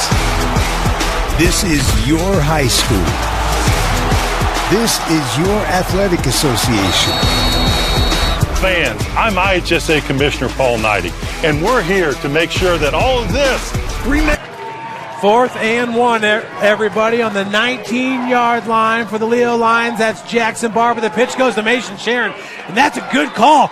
Coming up with the stick was number 6, Rowan Zalman, but that's going to be a first down for the Lions. Wow, that was mano y mano. They went hat to hat right there, and it looks like Leo gets it done. I'm surprised, Jake, they didn't run inside. They kind of ran the toss pitch to the outside. Look at the traction AP replay. They go to Shear on the toss pitch, and look at how he plants the outside leg right there. Look at that. Look at Zolman recognized. Boom! Look at that collision. But Sharon's so strong to get the first down. But how about Leo going a little bit to the outside with the pitch that time, Jeff? And that's exactly why I'm all over Rowan Zalman if I'm a Big Ten school. 1st and 10 now from the East Noble 12. Rumbling forward. Is that Hepner, I believe, number 21? That's Hepner. Now, Jake Smith, if you're East Noble, do you think you go ahead and make the adjustment? That 4-man front, that 4-2-5 is just getting beaten down the field right now, and you're getting backed up now towards your goal line defense, too. Yeah, you've got to bring some extra guys in the box. Just have to do it, whether you like it or not. Well, guys, it looks like they got 5 down linemen at least on that one. Let me roll it back real quick. 1, 2, 3, 4. As we get out of it, it's going to be 2nd and 2 now from the 8-yard line. Fullback is Max Loeffler as they give to Mason Sharon. Rumbles in from 8 yards out. Touchdown, Lions. Big time. Check out Livingston blocking down on this. But Sharon's 6 feet 210, runs like he's 240, and that's a dominant drive. That's a statement drive right there. I couldn't be any happier if I'm Coach Souter, and that's just phone booth football. I'm coming right at you. I'm putting that ball in the end zone. Mason Sharon is just like automatic from 10 and in. He is an absolute stud for these Leo Lions. And this is what they like to do. They like to go for 2, and they were successful, I believe, every time out except for 1 in this first contest. Handoff this time goes to Carson Hepner, and he's stuffed. That's number 11. Ethan Nichols coming up large for East Noble. That's a great play to get that stop for East Noble, and that kind of helps against the momentum because you feel like Leo just kind of abused you down the field, but you do get the stop there. So now, Jake, how important is it going to be for this next drive for East Noble really to be able to answer with their offense? We're going to see what Xander Brazel's made of on this one, and let's see if he can keep his composure and come back out firing. How important is it missing on that first extra point? I mean, they're going to go for 2 every single time. You're chasing That's now, just though. what Leo does. I know, but you're chasing now, and I like that if I'm Coach Hamstutz. You know, we showed some moxie on the 2-point conversion to stop that, but I agree. Now the sophomore quarterback, and I've got to get the ball here to Zolman on this drive if I'm East Noble. We got to answer this. And I want to be able to hold the ball a little bit, Jake Smith, because I got to give my defense, a rest because those plays are so physical with Leo. East Noble, they're just getting more hats to the ball. And that's what they got to do, Jeff. And they have to really almost play that 6 or 7-man front, that goal line defense all the way down the field. Now, they stiffen there on that 2-point conversion, but I get out of that 4-man front. I'd have 6 dogs up front and really try to have 8-9 guys in the box to slow Leo down. And just so you guys know, Jake Patton on the season has hit 22 of 23 PATs entering today's game. That one's going to be received by number 11, Ethan Nichols. And this time, once again, looking for a seam right up the gut. He's going to be brought down by number 7 for the Leo Lions, along with, looks like number 31. But number 11 is Jake Patton, the kicker, getting in on the tackle. Yeah, how about that when the kicker runs down, makes a tackle? Now you're going to have a hold here on East Noble. This is going to be a devastating penalty, Jake, on special teams, and this is really going to back East Noble up. And I tell you what, it could be a little bit of early danger time for East Noble on this drive. Alex Holcomb also in on the tackle, the great linebacker. Yeah, Leo definitely goes deep at linebacker. We talked about Drew Baker. He had that big tackle for a loss, entering today with 40 tackles and 3 tackles for a loss. Carson Hepner, an outside linebacker for him. Brett Fuller is one of those sophomore young guys. Yes. Him and Cam Zeisloff are guys that can play DB, running back. Zeisloff is their backup quarterback. Those guys can do a lot as well. And John Moore. Don't forget about John Moore, 6'2", 190. Yeah. And you like him, Jeff, John Moore, 25 tackles on the season. So you're right, Jeff. Leo has a lot of interchangeable parts at linebacker. John Moore, number 7, an inside backer for the Knights. 1st and 10 from their own 18-yard line. And on the jet sweep, that's number 21 for the Knights, Nolan Rhodes. He breaks it. Oh, did he step out of bounds? He stepped out of bounds after about a 10-yard gain. The jet motion right there, he was almost off to the races. It's unfortunate that he stepped out. He was gone. And, Jake, it seems like right now when East Noble has used some motion, they've confused Leo. Here we see on the Traction AP replay, see how he's out there so quick? Leo's slow with their outside backers reacting to that, Jake. Yeah, I agree, and I think you want to attack that. They seem to have great open field tackling, but gosh, get some slants in there and mix up the route tree a little bit, make them pay. That's a great job by Rhodes, breaking tackles and with the stiff arm. 1st and 10 now from the 29-yard line. Handoff taken about 4 yards to bring up 2nd and 6. And this is kind of what happened last time when East Noble got going against Leo. They were kind of able to attack the outside. Then they come back and run the big back. So that's interesting to see what they're attacking now. You know, open it up with the outside. See how they come back with that big run inside. So now Carrico's back in the game now. But I think East Noble now maybe has found something. You know, and it starts with attacking the outside. So they're going to have Ethan Nichols go to the right wing, and offset left is Kanan Carrico. Double handoff goes to Nichols, spins out of 2 tackles, finally brought down after a gain of 3 yards. Now, it looked like maybe that time, Jake, did they move Nichols to quarterback, to Wildcat that time? No, he was at the wing. Oh, at the wing. Okay. He did come across the wing. Okay. I like that play call, though, because that was a lot of directions. Take it out in the Traction AP replay. Yeah, you're right. Good call, Jeff. I like that, though, because you know what? It was that quick that I wondered for a moment if he was in the Wildcat. I like it when the plays are that quick, Jeff. And if Kanan Carrico keeps the handoff there, he would have met with Mason Sharon, so that was a great play call. 3rd and 3 from their own 36. We got 47 seconds left on the clock. Kanan Carrico offset left. Nichols once again in motion. Takes the handoff, cuts it back. That's going to be a 1st down and then some, all the way to the 46-yard line, a gain of 10 yards. That is big boy running right there. It sure is, and it feels like maybe East Noble has found something with Nichols in that inside running game. You guys talked about Nichols in the pregame. Nichols goes 5'9", 180. The senior averages 8 yards a carry, 6 touchdowns, but maybe East Noble's able to attack that edge. Yeah, Ethan Nichols with 2 100-yard rushing games on the season. So 1st and 10 from their own 46-yard line. Kanan Carrico again in the backfield. They're going to keep Nichols at that right wing position, and that's what makes Carrico so valuable, is that you can put Ethan Nichols all over the field. Kanan Carrico takes a handoff, spins out of the tackle of DJ Allen. That's a gain of 5 yards as he'll be wrestled down at the Leo 49. Wow. That's the best 5-yard run you will see, and not very often does DJ Allen miss a tackle, but what a great first quarter we've just seen, guys. So that will do it for the first quarter. You're watching Indiana High School football here on Summit City Sports.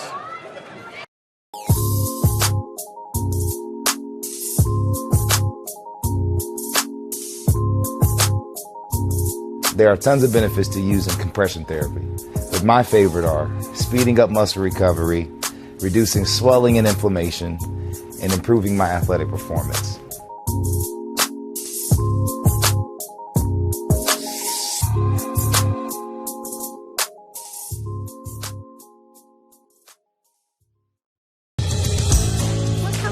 Your kids grow up quick, and there's a lot to teach them. Some lessons they won't pick up in school. Some they'll learn the hard way. But when it's time to give them the keys to their finances, we'll be there to help with their first checking account and the tools they need to make sense of their money. And even though they're off on their own, you'll be able to check in to see how they're doing. Raising your children is important, and teaching them about money is a big deal. So ProFed makes it easy. Federally insured by the NCUA, Equal Housing.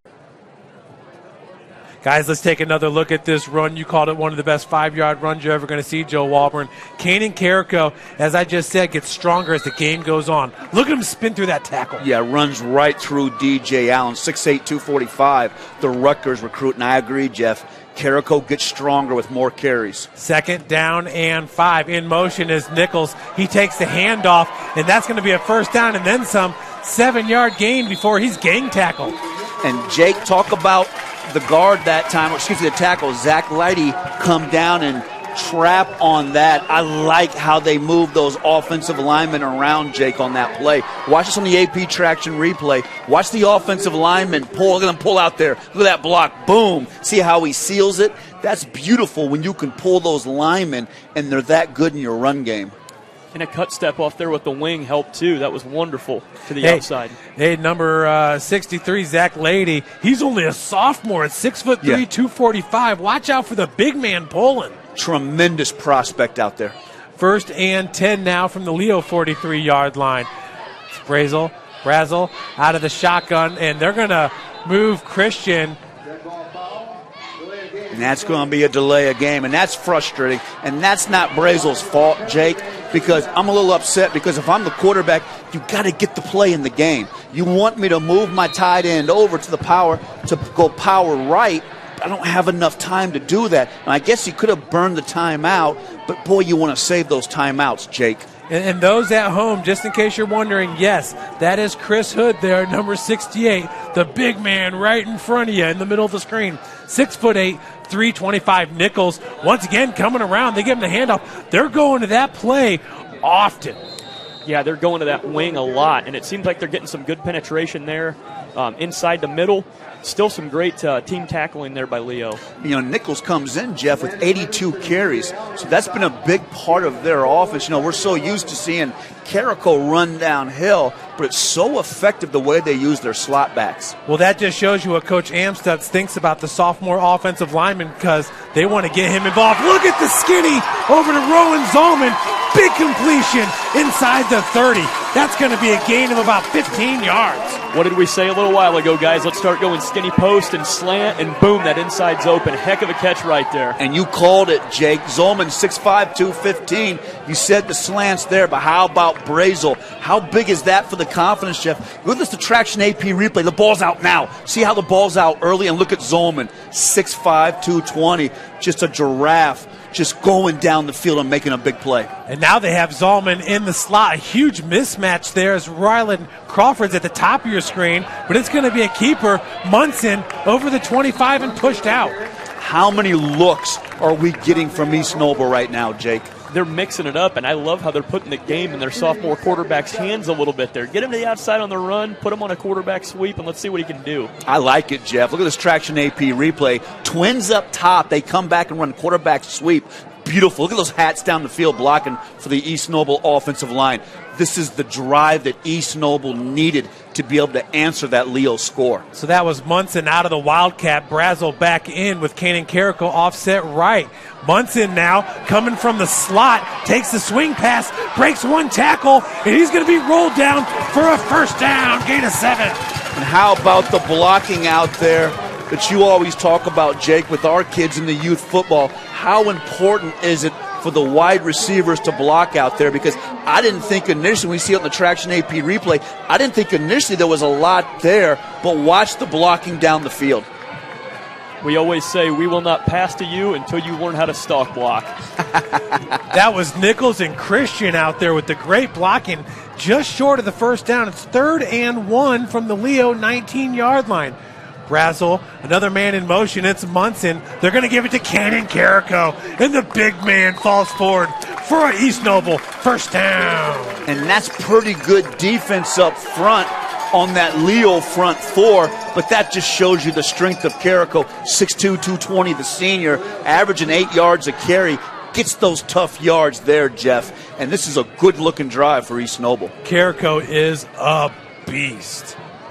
So they'll bring up 1st and 10 now from the Leo 17-yard line. Carrico offset left. Once again, Munson in motion, and they'll swing it out to Munson. And a good job there of beating the block. That was number 14, Tanner Jackson, with a nice play on the outside. Tanner Jackson's tough, and that's the key to that. My outside backer, and Jackson goes 6'1", 190. The senior has to get off that block and make that play. That's good defense for Leo. Watch Jackson this time. Beat the block, gets off the block right there. See him get off the block, boom, makes the tackle.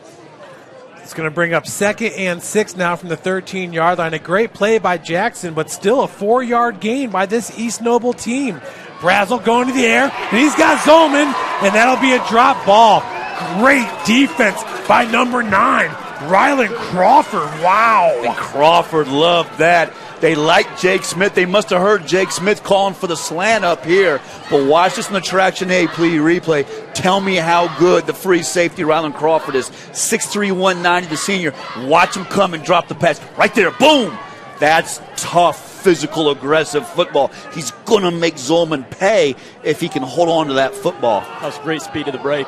You guys, right now, that's a 6'5" receiver in Zolman. Crawford, 6'3", playing cornerback in the 6'3" Barnett at safety conversion to make that play. Taking the handoff, it's Munson. He breaks it outside, wrestled out at the 5-yard line. That's going to be a first down and a gain of 8 yards for Nick Munson. You've got to love the play calling here by Coach Anstutz. They are marrying the run to the pass, and a lot of people don't understand what that means, but you want to show some similar motion in your pass plays that you do in the run. It opens it up, and look at him get outside right here on the backside handoff. Yeah, look at the replay. See that cut right there? Boom. How he finds the outside. They are hurting Leo to the outside right now. 4th and goal from the 4-yard line. Munson, he'll be tackled, rolls down to the 2. Yep, nice play on first down for Munson to get upfield. And boy, now Leo's going to come heavy now with a bigger up front, Jake. I think maybe a 5-man, maybe the goal line front here. But wow, look at East Noble move quickly, man. And you'll have to forgive me. I believe it's 2nd down and goal now from the 1-yard line. Carrico, 4-6, and we're tied with 7:58 on the board. Now to Jeff's point, let's see if Leo pays for that missed 2-point conversion. And what about the flow of that series? You know, we saw the inside running. They attack the outside, and they take your advice, Jake, and attack with that slant game. That was a good-looking drive, Jeff Mahoney. Absolutely. So now they're going to bring the East Noble team to the sideline here. I think they're going to talk this one over, Joe. What do we do? Do we go for 1 or 2? I kick the extra point here and go up 7-6 if I'm East Noble. But man, you talk about great teams answer. How about that drive? And they were backed way up on that drive, and that was an 80-plus drive there, so that's huge for East Noble. And how about the sophomore quarterback, Brazel, throwing the ball on that drive, guys? You know what? In this first game, we saw a lot of Carrico in between the tackles. Everything we're seeing is a reverse from the wing or from the slot to Nichols and to Munson. Pretty soon here, they're going to wear down this Leo defense. Then they can hit Kane and Carrico right in the A-gap. Absolutely agree. They are going to wear them out. They are going to wear them out. And Jeff's right. They totally inverted their game plan from the last game. It's so interesting to watch two great coaches go at it. Nick Klein here, number 36, a junior at 5'10", 155, in for the PAT. And I like this. Get the lead. When you can get the lead, get the lead. PAT is up. And it's good. So East Noble's ahead, 7-6 over the Leo Lions. And you're watching. Well, actually, let's go here to some of our sponsors. Today's game is brought to you by Big Eye Fish. Big Eye Fish has been around the Northeast Indiana area for generations. Like their Facebook pages for updated promotions. Enjoy the best fish in Fort Wayne in a family-friendly environment at Big Eye Fish. Kelly Automotive Group is Indiana's #1 automotive group with over 1,000 new vehicles and 500 pre-owned vehicles to choose from. Please visit drivekelly.com. Simple, transparent, reliable. Tom Steele Tire has been servicing the Fort Wayne, Indiana area for over 40 years. They will help you find the perfect tire for your vehicle and other auto repair services. like brakes, wheel alignments, engine diagnostics, and more. ComSteel Tire. You're invited to join ProFed Credit Union, where we get to know you to better serve you. Sign up online in 5 minutes or stop by a branch. Join ProFed today and start owning your financial future at profedcu.org. At Ottenweiler Contracting, we invest in our customers by providing peace of mind during the entire process from bid to build. Visit OttenweilerContracting.com. Joe Walburn, what is Leo going to do in this situation? In those reverses, the East Noble wide receiver running backs aren't even getting touched until after they break the line of scrimmage. Yeah, the adjustment on the sideline, guys, for me, if I'm the Leo defensive coordinator, who has contained? I have to decide, do I want my ends upfield? And I think that's my adjustment. I use Sharon and Allen straight up the field, Jake Smith, and I box it in. But if I box it in with my ends, my linebackers have got to be a factor in the run game. Yeah, absolutely, Joe. You have to make that wide receiver, Munson or Nichols, you have to make them cut it inside the defensive end. You have to. And hats off to how well East Noble's coached. They inverted their game plan and attacked on the outside. So as dominant as DJ Allen is, make them play contained football. But that's the adjustment for Leo, and I'm pleading with my backers on the sidelines. You have to make plays if I'm Leo. First time around, Coach Amstutz was looking at the onside. Now they're going to go deep, and that's going to be a touchback to Caden Miller. How about the coaching, though, in this game, Jake? I mean, you just talk about the adjustments, man, and the coaching. Yeah, it's not even a question that this is the best coaching in the NE8. These are the two top guys, two top programs, and you can just see we're not even waiting for second half adjustment, guys. They've adjusted their running game plan for East Noble, defensive adjustments on both sides of the ball. Everything is on the table tonight. Win or go home. It's amazing how East Noble can go back to the same play and they can't be stopped. That's why they got to get a helmet or they got to divert those reverses to the inside. Yeah, the defensive ends are going to decide, the second half, and right now for Leo to suck it up. Let's see what Leo can do on offense now. 1st and 10 from their own 20-yard line. That's Barber under center, and the handoff's going to go to the first man. That's number 23, Ethan Crawford, for a 4-yard gain. And what's interesting is this is the first time all season long that Leo's been trailing. Think about that for a moment. That is crazy. That's a crazy stat. Isn't that a crazy stat, how dominant they've been? Now, for Leo, don't panic. You've got the best offensive line in the area. Get back to what you do. Grind away. Get the ball to Sharon and Miller and see if you can put a big drive together. Brings up 2nd and 6 from their own 24-yard line. Barber under center. Going to give it to the right halfback. That's Carson Hepner. We'll see when he gets off the pile here. And it's there, Jake, if they want the quarterback boot. That's Hepner. But that quarterback boot to Barber, Jake, is there because the East Noble defensive ends, Holiday and Carrico, are selling out. They're absolutely selling out. It's nice to see these adjustments and see some pressure towards the Leo side now. So now it's 3rd and 3 from their own 27-yard line. East Noble with 8 men in the box. They pitch it to Sharon, makes the first guy miss. Good job stringing that out. Mason Sharon, nowhere to go as he's followed up and finally brought down by number 21, Nolan Rhodes. That is phenomenal defensive end play. We'll check it on the Traction AP replay if that's Holiday down there. But how about the safeties? Nolan Rhodes, the senior, 6 feet 175. Watch the defensive, watch the contain, Jeff. See it right there? He defeats the block right there. Beautiful play. Gets back up and makes the play. That's Rhodes. That is fantastic defense. And if you're a defensive coordinator, that's the play on Saturday morning that brings you out of your chair. Carson Hepner to punt it. He averages 25.6 yards per punt. High snap. That was nearly blocked. Gets a Leo roll into East Noble territory. Wow. And downed at the 38-yard line. Nice punt. That could have been disaster, Jake. That was a high snap.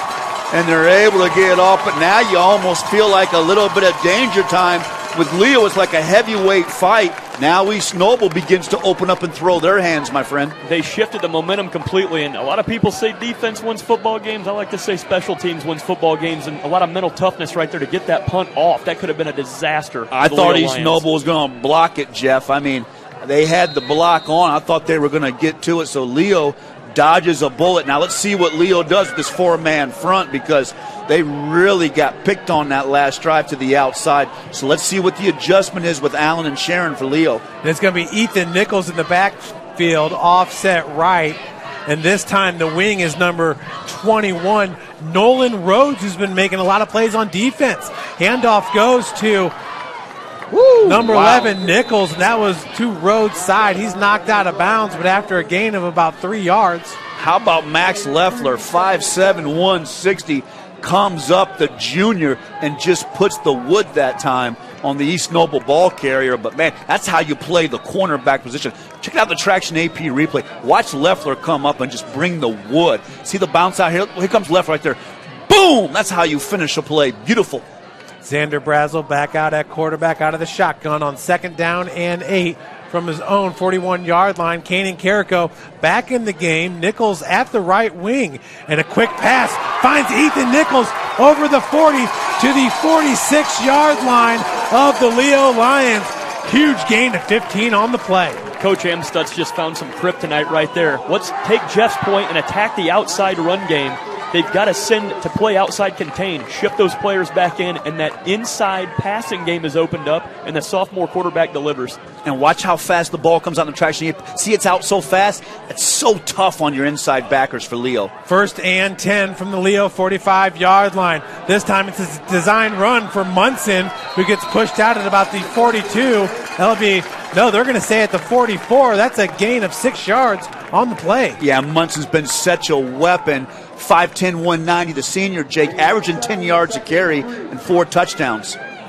So it's not Zalman out of the Wildcat. It's Nick Munson. And that's what we wondered. We thought we'd see the Wildcat, and here I'm sitting up here thinking I'm going to see the 6'5" stallion, and instead they use Munson. How effective, man. 2nd and 3 from the Leo 39. Offset left is Kanan Carrico. We got trips on the top of your screen. In the slot there is Munson. The wide out is Rowan Zalman. And they're going to hand it off to Kanan Carrico, who bowls over the linebacker, and that's going to be a 1st down for Carrico and a gain of 4 yards. Watch this in the Traction AP replay. Watch how fast Carrico drops his pad, hits the holes. I love you, Alex Holcomb. You got him down, but watch him truck Holcomb. Now, if I'm Holcomb, hey, I made the tackle, but watch this. Right there, look at that. Boom. See how he just bows over him. Carrico 6'2", 220, pad level, Jake. Carrico's the real deal now, offset right. They got Munson in motion, and they're going to hand it off once again to Carrico. A little misdirection there, if you will, with the motion as Carrico takes it to the 29-yard line, a gain of 5. I love that play. I do too, and Jake, if you're Leo, what about burning a timeout right now? Maybe getting organized, giving your guys a blow, and maybe tweaking that defense a little bit. I'm not against it at all, especially when they keep showing this rocket motion. They've got to do something to slow it down. So it'll be 2nd and 5 from the 29-yard line. Hard count by Brazel. Offset left is Carrico, and Nichols at that right wing. Zalman on the bottom of your screen. Munson in the slot. So a tight formation. Munson in motion. This time they're going to hand it off to him. He's got lead blockers.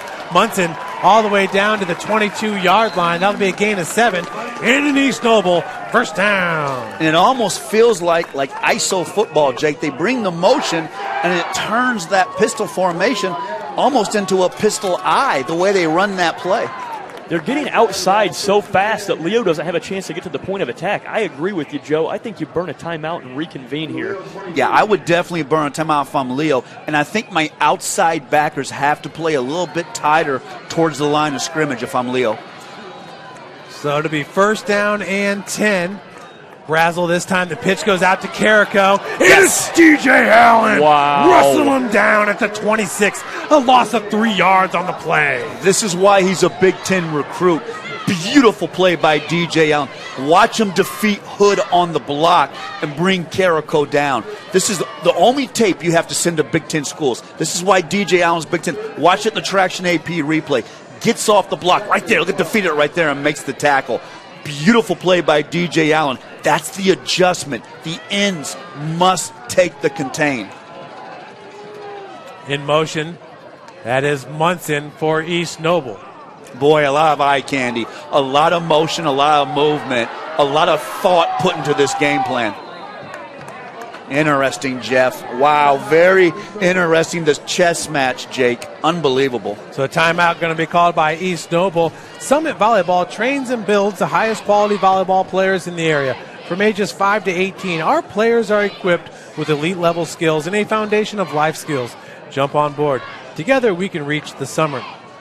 Anderson Heating and Air Conditioning is dedicated to providing the best possible solution for your home or business. A system and solution that fits your unique needs. Visit AndersonCoolHeat.com. iCryo specializes in whole body cryotherapy, body sculpting, cryofacials, infrared sauna, and compression therapy services. Check out Jalen Smith's signature location on Coliseum Boulevard by Blaze Pizza. Are you ready to do what it takes to put your past behind you? Whether it's expunging your criminal record or helping to get your driver's license reinstated, Jolly Law Firm is your answer. Sioka Cleaning and Restoration, providing top-notch commercial cleaning services including janitorial, water damage, and state-of-the-art disinfecting services throughout Northeast Indiana. That's Sioka Cleaning and Restoration.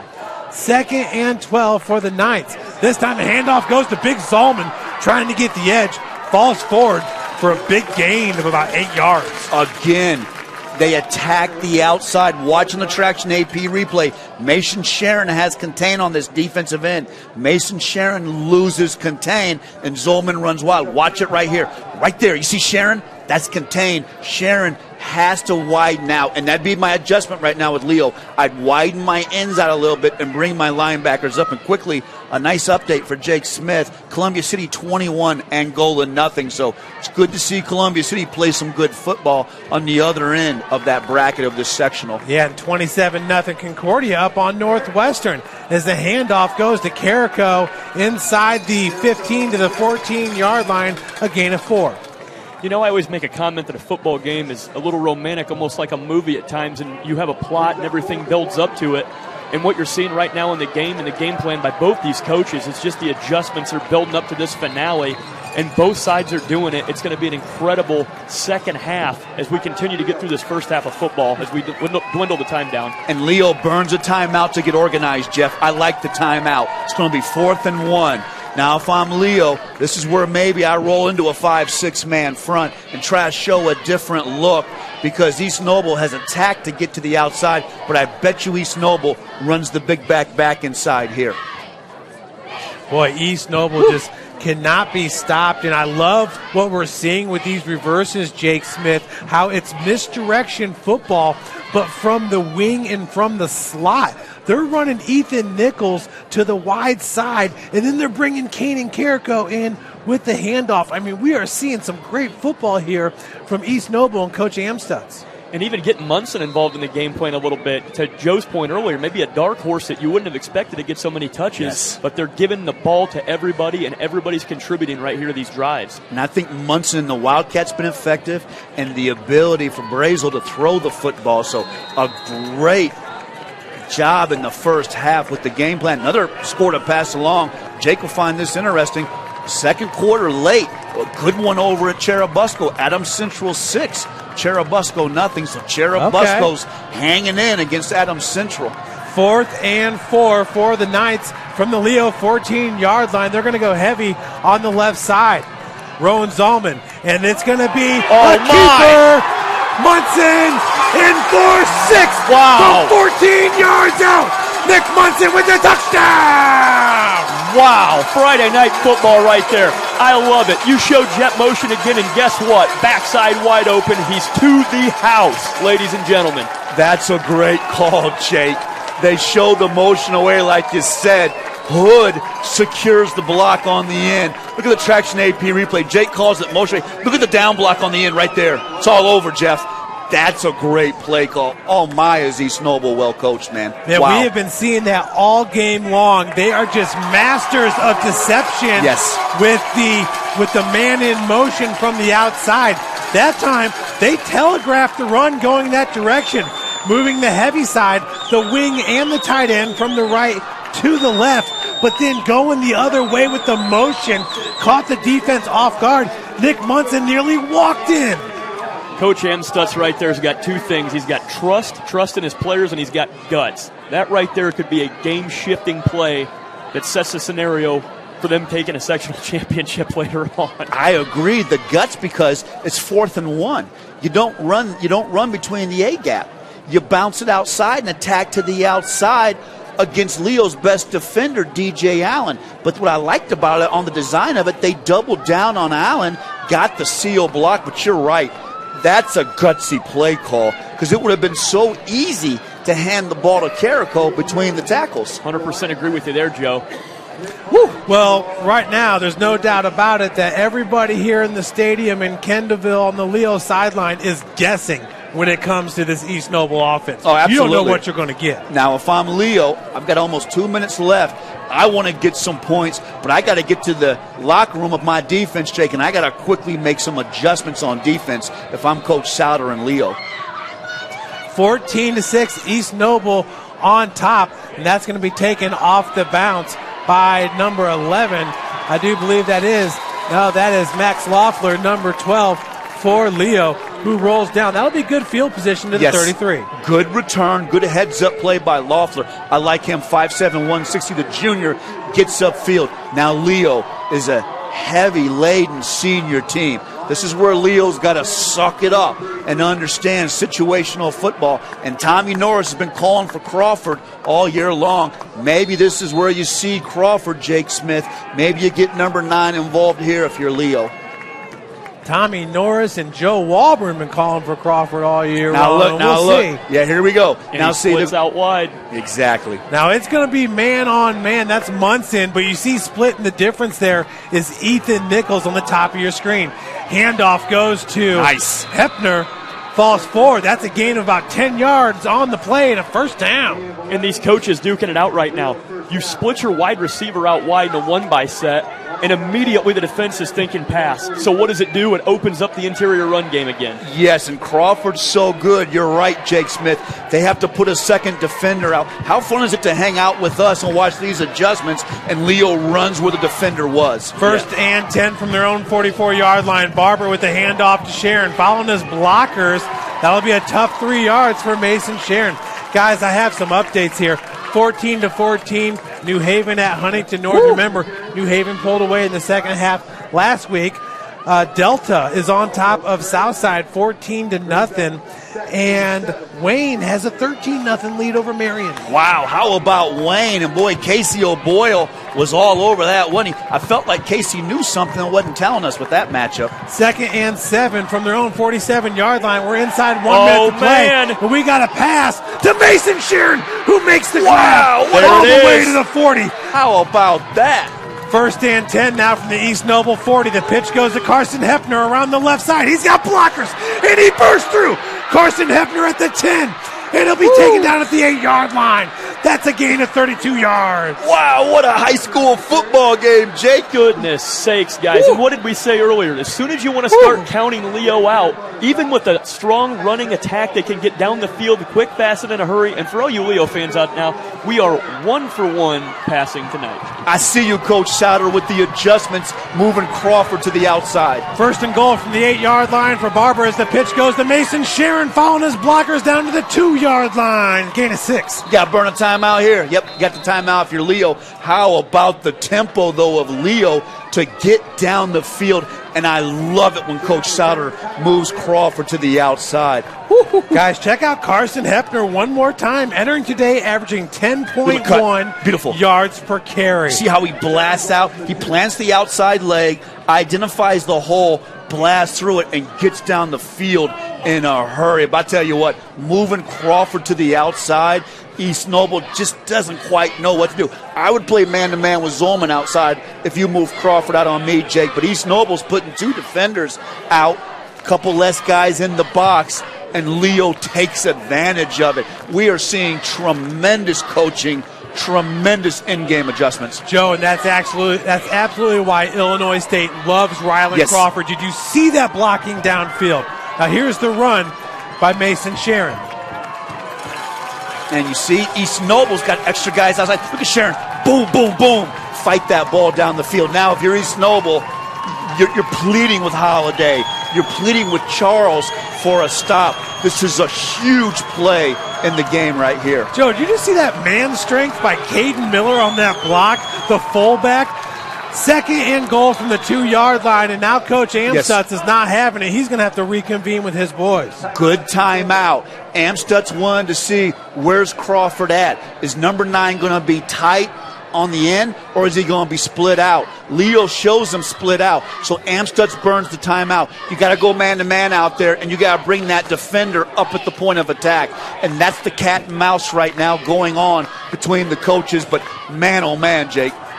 Guys, it's 26-0, Prairie Heights over Woodland. Now that's a surprise because Woodland 3-6 teams. Yeah, but Woodland won 3 games in the middle of the season, and I thought Woodland, started to do some good things. I thought that'd be a competitive game. Woodland ended the season with Culver Academies, South Adams, and Adams Central. So I think they're a little beat up. But I thought they'd be battle tested. But I guess you're right, and that's the difference. Maybe playing in that 2A football, Jake, you can get beat down so easy, and it's tough if you're missing some guys. They said that game against Culver Academies, my Lord, it was just a slugfest.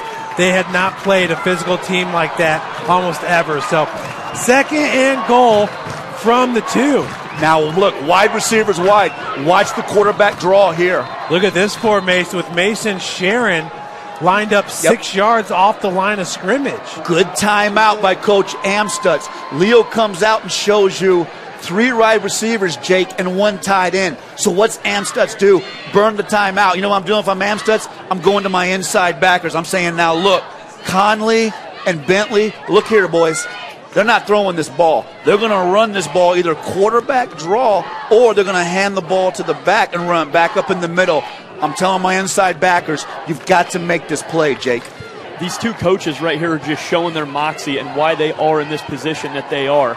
It's beautiful. How many timeouts are we going to have? That's 2 now. Now let's see what formation. Now Leo, Coach Howard's going to come back and probably switch the formation back up, and poor Coach Amstut's going to run out of timeouts. But how about just the game planning, Jeff, and how big this play is here? Hey, guys, good news is Southside got off the bus in time to start that game. The bad news is they're down 21-0. Second and goal from the 2.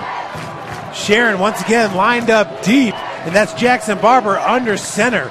Barber rolling to his left, looking in the end zone. Caden Miller goes the other direction, and that's going to skip off the turf. And he had him early on the play.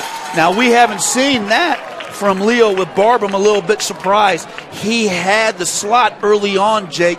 He elected to hold the ball and throw it to the back of the end zone. Looked like Crawford out here, but East Noble does a pretty good job here in the traction AP replay. See, he's got him now on the out. Right now, throw it. But he waits. Look at the back of the end zone to Crawford. Just can't quite get him a catchable ball. The cat and mouse game between these 2 coaches, I realistically think that pass was set up to be incomplete, and right now they're going back to the run. You guys, that was Brock Schott. Was it? 6'3", 185, a freshman in the back of the end zone. Now they got their normal formation in there as the pitch goes to Hefner, and he's in for 6. Wow. Jake called it. Maybe he set him up, Jake. Wow, what a sequence of high school football right there between a couple of chess masters. Goodness sakes, this is a lot of fun to watch, guys. A lot of fun to watch. And how about Hefner? Hefner's just a tremendous player. 5'10", 180. And you know what Hefner is? Hefner's a winner. Plays offense, defense, special teams. A 3-phase player. Gets the biggest touchdown of his Leo career there. And how bad did Leo need that score heading into the locker room? They're going to go for 2. Barber under center, and this time the handoff goes to Mason Sharon in for the 2 points. We are tied at 14. Unbelievable, Jake. Good teams answer. It looks like East Noble has Leo under control, and the senior class of Leo sucks it up and makes the plays down the field. This is Fury versus Wilder right here, an absolute slugfest. Was that not an awesome boxing match? Oh my gosh. And how Fury could rise off the mat in the fourth round, kind of like what Leo just did in the last 2 minutes of a drive. Exactly what Leo That's just what it did is. It's there. like Jake says, though. You think they're just a running game, like Jake says, and you think they can't score that quick, but Jake nailed it in the pregame. They have the ability to get down the field fast. How about the adjustment of splitting Crawford out? Did that not just change that possession? It did similar to what East Noble did, switching between the jet and rocket motion. It was a completely different look. It put the defense on their heels, and they paid. I tell you what, another Jeff Mahoney classic. You know what, on Summit City Sports, thank you to all of our sponsors. You're not going to see a better half of high school football than what we just saw there, guys. Unbelievable for these kids. And I tell you what, hats off to both these programs and these kids playing their guts out in this high school football. And we still have a second half, my friend. Yeah, I was going to say, 24 minutes coming up soon, guys. Wow. And now if you're Leo, be careful here. You're just finishing up the half. Squib this down. You got to make sure your outside guys have contained. And my message, if I'm Coach Sauter here, is just get them on the ground. 14-14, New Haven and Huntington North at the half. Patton with the kickoff. And we got a flag on the kickoff. Was that offside? Yeah, Leo's offsides. And got to be careful here. You want to get down the field and make that play. But you mentioned on that drive, Brock shot in back of the end zone. That was shot instead of Crawford. Yeah. But how about that, Jake? He's just a freshman. And he's 6'3", 190. Could you imagine going from 8th grade football to playing in this game? Hey, watch out for that guy.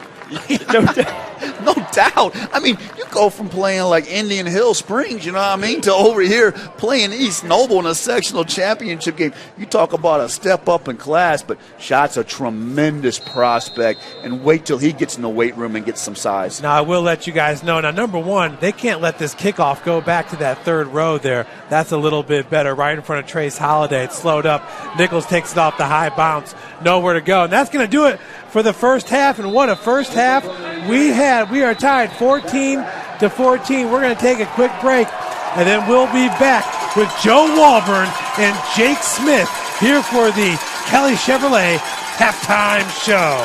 Enjoy, everybody. We'll be back in 6.5. Welcome to the Summit City, home to the 260s dedicated high school athletes and fans. Each victory and celebration captured by our cameras. Treasure the highlights from the Summit Athletic Conference this season, or complete games live or on demand. After all, nobody's more proud to call Fort Wayne home than SummitCitySports.com.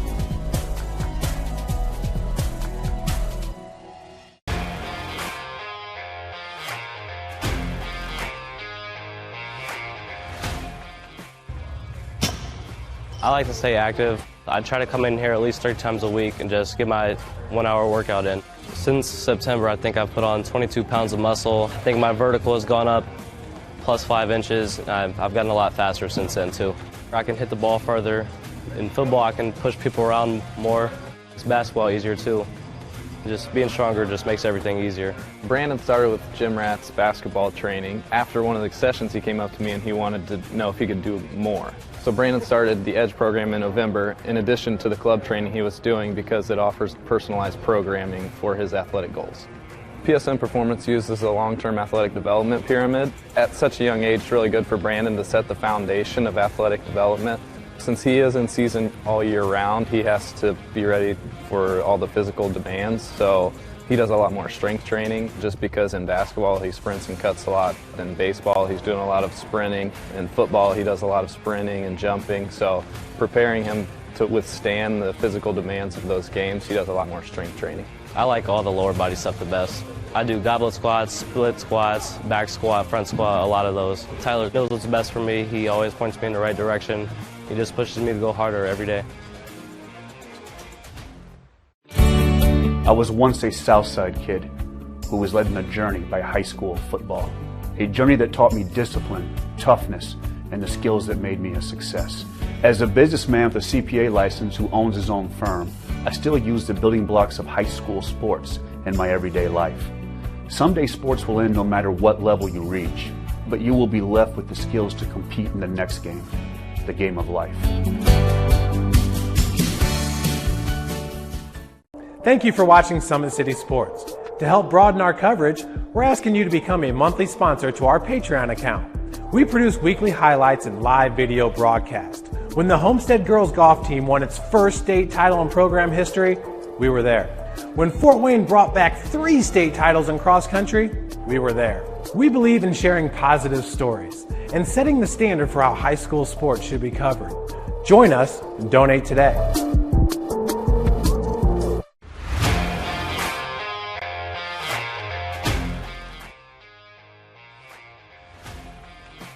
I just want to be the best in basketball. So I want to be the greatest of all time to play women's basketball. So I just know there's people out there working just as much as me. So I just want to keep working hard and keep that intensity going. And so one day I can pursue my dreams of being in the WNBA and playing overseas. So I just want bigger things to come in my life. I remember when I started in March, she could do 0 pull-ups. She did have a great 25-inch vertical when she first started. She only weighed 150 pounds. One of our main mottos is do the simple things exceedingly well, and that's where we started. So we started the foundation, building her base, and now we've got to basically the peak of our pyramid of things that we can do with her. So we didn't skip any levels. We did all the basics, and she got really, really good at them, and that's what's led her to become as great as she is at basketball and performance. I've watched her grow, the confidence-wise, the strength-wise, the jumping ability, her footwork. It's really amazing.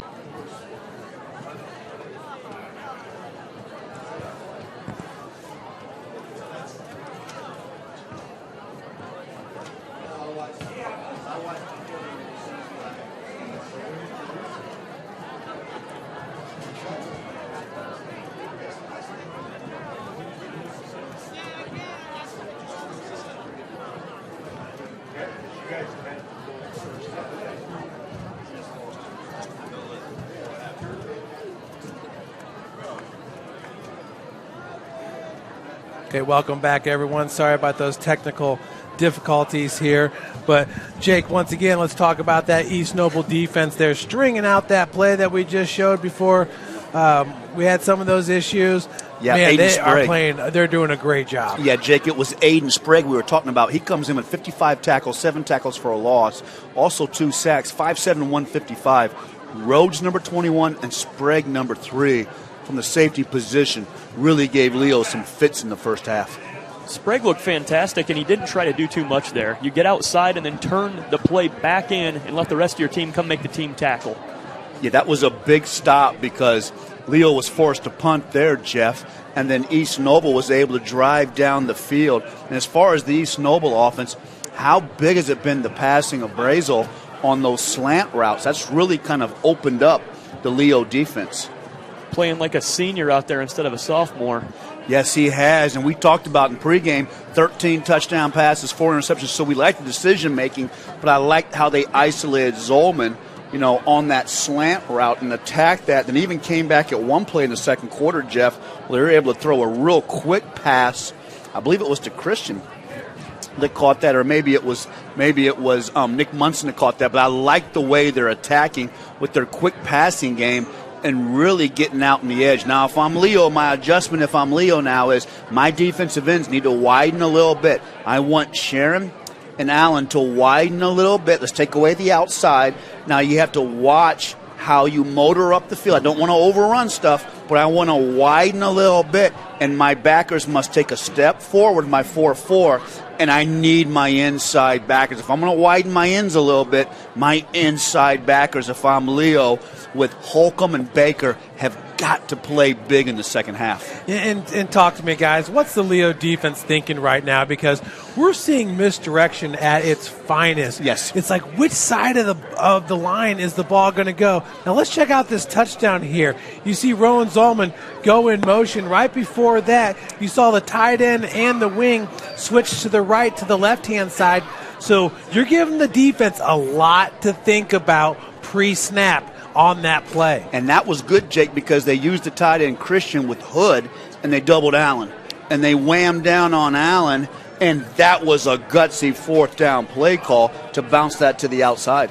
It totally was, and it's interesting because as an offensive coordinator, and Coach Amstutz has got the staff to do this, there's different ways to attack inside out or outside in. It doesn't just have to be the run. So to Jeff's point earlier, they start attacking the outside with that run game, and it opened up the inside pass. The slants were there, the skinny posts were there, those quick release balls that get your sophomore quarterback at 5'11", 180, firing down, and then mixing up the use of the jet and rocket motion. And going back to my point earlier about marrying the run to the pass, when you show those looks, that same rocket or jet motion that they used on the outside sweep one way, they make them pay on fourth down and take it to the house, and then they're mixing up the wildcat. It has literally got Leo's got to make some adjustments at the second half. What is it going to be, because they're throwing the kitchen sink at them? Yeah, and what I would do is I'd widen my ends, have my backers take a step forward. I'd roll the dice, Logan Barnett, one-on-one on Zolman, and I would bring Crawford up to the point of attack to the wide side. And I'd say, okay, if you're going to run that jet sweep, Jeff Mahoney, are you going to try to get outside to the wide side?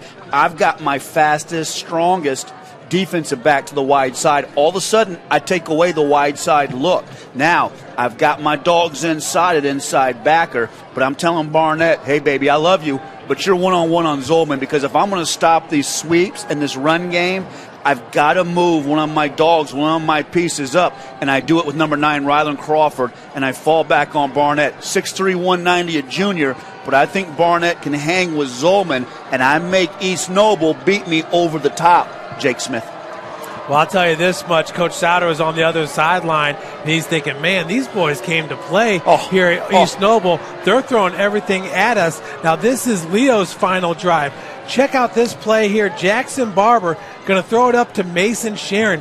Is this kid a playmaker or what? Is that a one-handed grab that I just saw here? Yeah. And you know what, Davidson? Play that back? Play it back. And Davidson just overnighted the scholarship papers right there. Hurry up and sign those. You guys. Hey, Mason, hurry up and sign those tomorrow, because if other people see this, this is an H-back, a halfback making that catch. Tremendous athletic ability. That's an incredible play. He climbs the ladder and grabs it. Look at that. Look at that. That is phenomenal play by Mason Sharon to make that catch. And if I'm Davidson, I overnight those scholarship papers. Say, hurry up, man. Sign right here, because Mason Sharon is a tremendous player. And, Jeff, you said it in the pregame, he just seems to get better and better the more we see him. Mason Sharon, so he's got breakaway speed, so he's got one-hand catch ability, and he's close gripping 285 That's what I like, 6 man. reps. That's what I like, man. He's close, Jake, he's close gripping 285 at 6 reps. I'm telling you, if Davidson's out there, if they're recruiting out there and their scouts are out there watching this, you better overnight those scholarship papers, baby, because there's going to be some other teams sniffing around at that.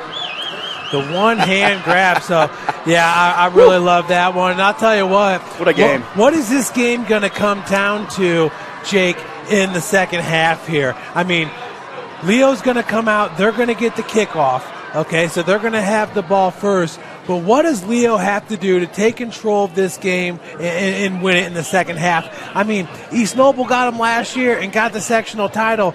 Leo is hungry. This group of seniors are hungry for a sectional title. They haven't brought one back at Leo since 2011. So 2021 is their year. What do they got to do to win it? Here's the thing. I don't think you change a single thing. I think you stick to what got you here. Keep running the ball hard out of that power tee. But I think that you want to add in that wrinkle occasionally of how effective it was to split out a one-by wide receiver set from time to time. In that pass to Sharon, you don't necessarily have to just throw the deep threat to your one skilled wide receiver. You still have a skilled H-back that can go up and high point the ball, so keep him involved. I'd like to see him go maybe 2 for 2 passing tonight, guys. I agree. I leave Crawford on the outside edge and see what East Noble does. If East Noble is worried about that, Jake, and they have 2 defenders out there, a safety high, I run off tackle into the edge on that side, and I take advantage of that. If they finally go into the man-to-man, which I would do if I'm Coach Amstutz, now I would do it with Zolman. At some point, I would throw one up to the outside if I'm Leo. But that would be my adjustment. Coach Sauter just made it right before the halftime and nailed it with the adjustment. So I like that in the offensive end for Leo. Again, on the defensive end, I widen my defensive ends, Jeff Mahoney, and I bring Rylan Crawford down the box on the wide side. I take away the wide game. Logan Barnett has to play man-to-man on the outside. Now, as far as East Noble, I continue to attack with my offense with what I'm doing. East Noble is absolutely getting after Leo on the edge. They're able to run the ball inside. So if I'm East Noble, I continue, Jeff Mahoney, to throw the ball down the field and attack. Now, defensively, if I'm East Noble, Jake Smith, Zolman, you've got Crawford one-on-one if he splits out. I'm not moving any other pieces out there. I need my 10 other dogs and my 10 other pieces to play. And again, I need my outside backers for East Noble to take one step forward and see if I can squeeze that T formation down. One last point that I'd like to make, something I noticed during the half, is that kicker Nick Klein, number 36, was out there booting some balls. And you wonder then if they are suspecting that this game could come down to turmoil like that 3 points could win it. Oh, yeah, absolutely. That could be huge. And here we go. This first drive of the second half is always so big in these big games, Jeff. Now, if I'm Leo, I put tremendous emphasis on this drive, and I really want to score on this first drive if I'm Leo. Now, we got to check the wind. And are they going to go for the onside? No, they're going to highball it. Rylan Crawford's there. He's got to make a fair catch in that situation. Guys, you got East Noble barreling down on you in that situation with the high ball. You got to fair catch that ball. You got to fair catch that and get your arm up. Crawford's so brave out there, Jake, but you got to be careful with that too, because you don't want to have a disaster on that opening kickoff of the second half. But here we go. This is what it's all about. It feels like a semi-state game, even though it's a sectional opener. This is why I believe they should seed the sectional, but what a treat to have the two best teams early on. But here we go. Who can suck it up? Who can play a little bit harder? And who can make that extra halftime adjustment for either one of these two teams? I love that play right there because it keeps the ball away from Caden Miller on the kickoff return game. Coach Amstutz is nearly perfect in this call in this one. First and 10 from the 30.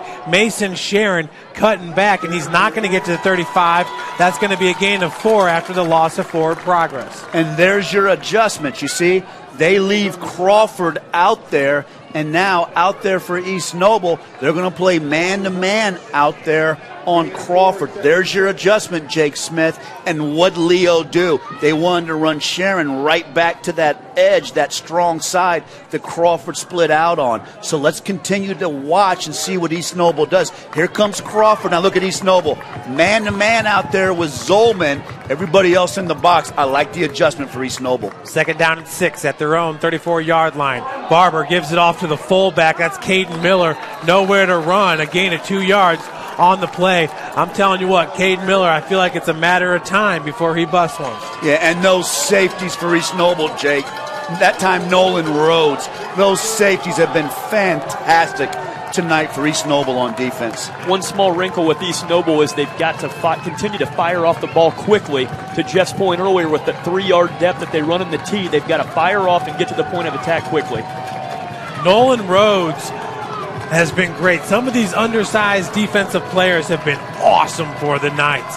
Jackson Barber gives it over to Mason Sharon on the sweep, and he's going to be short of the first down after the 4.5-yard gain. Here you go. You say decision time. I don't think Satter's going to hesitate. I think he's going to load up. Oh, they gave it to him. What a spot. Wow. I thought he was. Now, I would be very upset if I'm Coach Amstutz. You didn't even measure for me, baby. That looked like that was half a yard short, Jake. I thought we were going to have a fourth down. Woo, check it out here on the Traction AP replay. Oh, you know what? That might be that's a perfect spot right there, but I still think they should have brought out the chains because remember, the original line of scrimmage was the 30-yard line. First and 10 from the 40 for the Knights. And they're going to give it to the right halfback. That's Caden Miller, still on his feet. Wow, that's that deception of the power run.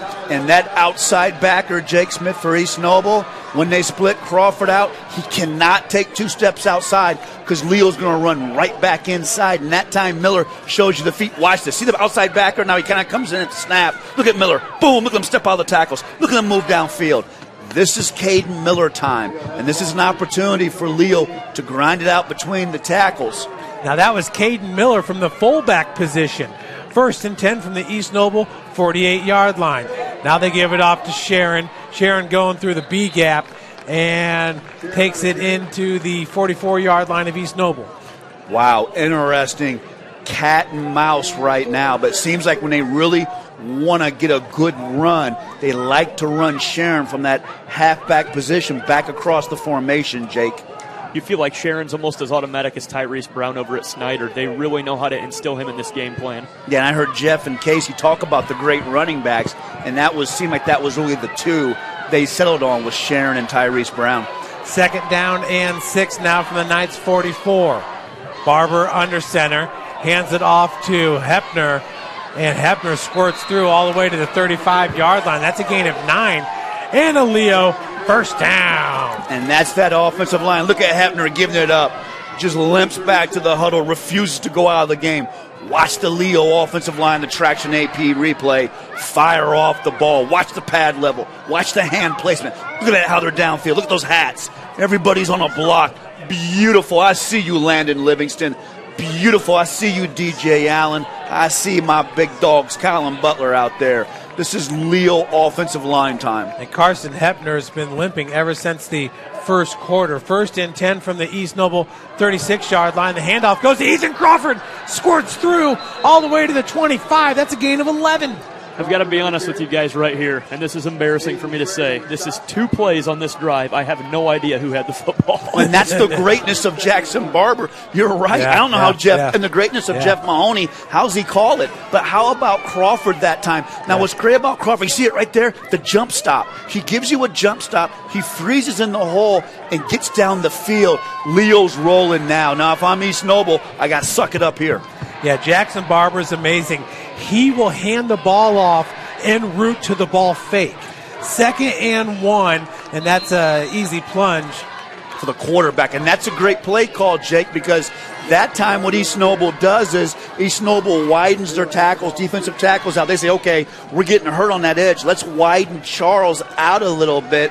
Barber recognizes that and just takes the quarterback sneak for 4 or 5 yards. Guys, I'm going to take you back 3 plays. Now he turns to his right, hands it off to Miller while he's really faking it over here to Hepner. You don't even know Miller has the ball until he's 5-6 yards down the field. The ability to carry out the fakes of the quarterback position. 1st and 10 from the Knights 24-yard line. Pitch goes to Sharon, and once again, Sharon breaking tackles. Oh my. And he's all alone in the open field. 24-yard touchdown. What did we Mason say? Sharon, his 2nd of the game. What did we say earlier, guys? They encroach up to the line of scrimmage to the point of attack, and they sell out on it. And that was working phenomenal for a minute until one missed tackle, and he makes you pay, takes it to the house. And that was on a holiday, I believe, Jeff Mahoney. Check out the traction AP replay. Watch Sharon break the tackle right there. You see that? That's on Holiday. Holiday's a beast, 6'2", 220, and Sharon 6 feet 210. Just motors to the house. I'm telling you, I think the more I watch Mason Sharon, the great running back he is. So impressive. Now the 2-point conversion, they're going to give it to, no, Barber keeps it. Whoa. He'll be hit as he throws. Great pressure there by Ethan Nichols and the Knights. That's a great stop again by East Noble. Man, you're living on the edge with these 2-point conversions. Yeah. Jake Smith, I'll tell you what. And it was a play-action pass, which we don't normally see it. Everybody thought Sharon was going to get the ball, but how about Nichols blowing that play up, man? Absolutely. Yeah. Check it out right here. Barber's, I thought Sharon had it. But see, that's so tough for Barber, Jake, to ask him to fake that, turn all the way back around, and throw back across his field. That's a busted play. Because what makes that play so effective is the handoff, is the fake. Yes. Because Barber's going to keep that ball at his hip. So now he's got to bring the ball up to his ear to get that throw off. It's very, very complicated. Yeah, exactly. And again, East Noble's so good with the safeties and the blitzes, they get to him so quick. So and you never hear me say that about Leo. I don't like that play call. You know, when does Joe say he doesn't like a pass? You know, right. But I don't like that play call. You're asking too much of your quarterback. But boy, how about that opening second half drive though for Leo? So the kickoff is going to be taken by Nichols at the 10-yard line for the Knights, following his blockers. Wow. Nice. That is actually Munson. That Tanner Jackson out there, number 14 for Leo. If that's a tremendous play by Jackson to make that tackle. He doesn't make that tackle, guys. I think that's a huge play for East Noble. Watch this in the traction AP replay. Looked like that was number 14, Tanner Jackson, 6'1", 190, just steaming down the field to make that tackle. I see you out there playing Tanner Jackson, the senior, so tough to make that tackle. And here we go. Good team's answer. Can East Noble answer? East Noble's going to come out with their sophomore QB, Xander Brazel, and he'll have Ethan Nichols offset left of him, 1st and 10 from the Leo 24-yard line. Now Kanan Carrico comes into the game. They got an extra man. They're going to be heavy on the right side of the line. Christian and Ethan Nichols. Carrico goes that direction, and he is stuffed. Mason Sharon lowering the right shoulder. Wow, does Sharon close down from the defensive end position. Now that's interesting because on that play, Sharon crashes down. Now look at Leo flip the defensive ends now for the next play. Leo's starting to crash down with those defensive ends. So they got DJ Allen to the short side of the field. Look for some pressure on a throw from big number 68, DJ Allen. On 2nd and 8. And they're going to throw that direction to the wide side. Wow. Great pass breakup by number 23, Ethan Crawford. Wow. And Crawford's in the game for Hepner because Hepner is hobbled. That's something to keep an eye on, guys. Hepner's a big-time outside backer, but Crawford reads that. Now a little bit of danger time for East Noble here, Jeff Mahoney. This is a huge money down. 3rd and 8 from the Leo 26-yard line. It's Nichols offset left in the backfield with Xander Brazel. He's got 2 wide receivers. One of those the wing on the bottom of your screen. Brazel looking in the middle of the field. And he's got it! Complete to number 21, Nolan Rhodes. Up the seam. Wow, did he thread the needle. Jake, I thought it was a little bit late. But, man, did he thread the needle on that throw. And I just got ready to make a comment about how much I hated that last pass. He looked his man down and tried to seam it in there, and it didn't work. But he comes back, sophomore, playing like a senior, and bombs one. 1st and 10 from their own 49-yard line. What a play there by the sophomore QB. This time, hands off. Oh! Mason Sharon. I see you, Mason. I see you, Mason Sharon. Boy, you better send those papers from Davidson. I'll tell you what. I see you, Mason Sharon. I love it, Jake Smith. I get fired up that defensive end play. This is Mason Sharon blowing it up. Watch him come off the ball. Watch the pad level. Look at that right there. Boom, I got contained and I got you. You better send those papers, Davidson. I see you, Mason Sharon. Nolan Rhodes had the hot hand there, and Mason Sharon put out the fire. 2nd and 17 after the 7-yard loss. Now the swing pass to Munson. Gets it into Leo territory. Nice tackle by number 5, Cam Zeisloff. Wow, if Zeisloff doesn't make that tackle, Jake, that could go to the house, man. I love how they're bringing him out of the backfield like that on the swing. It gets an open field tackling situation. It makes you going one-on-one, and if he misses the tackle, you're offensively taking it to the house for sure. Another big money play here on 3rd down. 3rd and 7 for the Knights. Now in Leo territory at the 48-yard line. Rowan Zolman on the bottom of your screen. Munson in the slot. In motion is Munson, but they're going to go the other direction with Nichols. Nichols working off his blocks, still on his feet to the 36-yard line.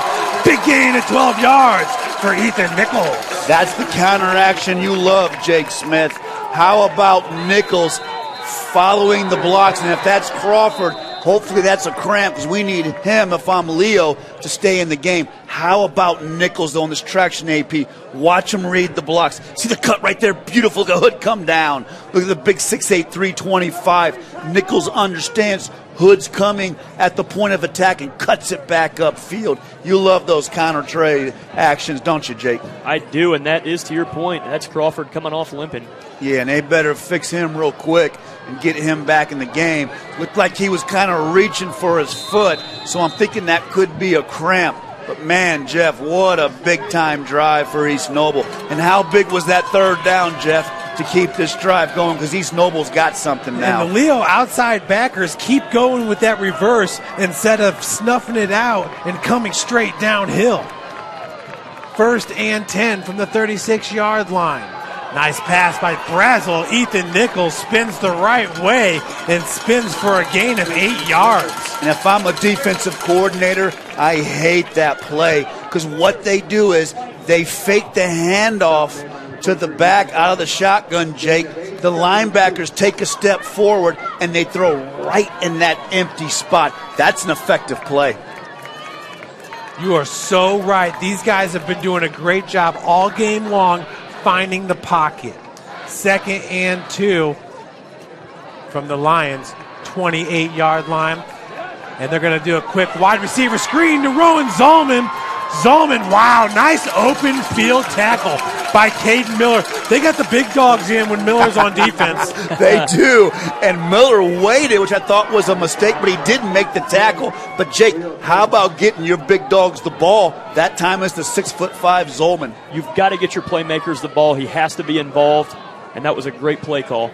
Boy, Caden Miller, check him out. He's holding on right there. You're not getting away, he says. And he's playing man-to-man on the outside on Zolman. Now, if I'm East Noble, look at this, Jake. I got man-to-man to Zolman. I come with the fade pass here. Now, if I'm East Noble, I'm like, whatever. That's a 1st down. It's 1st and 10 from the 21-yard line.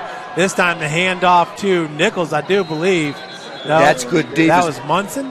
Maybe that or maybe nope, Carrico. That's good defense for Leo. You're right, Jeff. When those outside backers take the proper angle and close down quickly, you're stout inside with Livingston and out. You're so right about the angle on that, Jeff. Yeah, and see, the thing is, DJ Allen already had the reverse cover. This is about 4 plays ago, and so you start coming down straight off that tight end's edge. Now you can meet an Ethan Nichols right there instead of meeting him 5 yards down the field. You're right. Crawford back in the game. Miller out. Man-to-man up top with Crawford and Zolman. They're going to go strong to the left side with Christian and Nichols. Motion, handoff goes to Carrico. Following his blockers. We got a flag on the play. Going to have holding. Looked like a good play for East Noble. Carrico read the seam on that, but you're going to have a hold. Looked like maybe the right guard that time, and if that's what it is, that's going to be a devastating penalty on East Noble. But you know what? That's what's made East Noble great in this game. There it is, guys. No. Yeah. You got to turn around. That's holding on the right guard. That's a great run by Carrico. Boy, the fans got excited. They saw holding on the defense. They're like, nah, that's a great run by Carrico.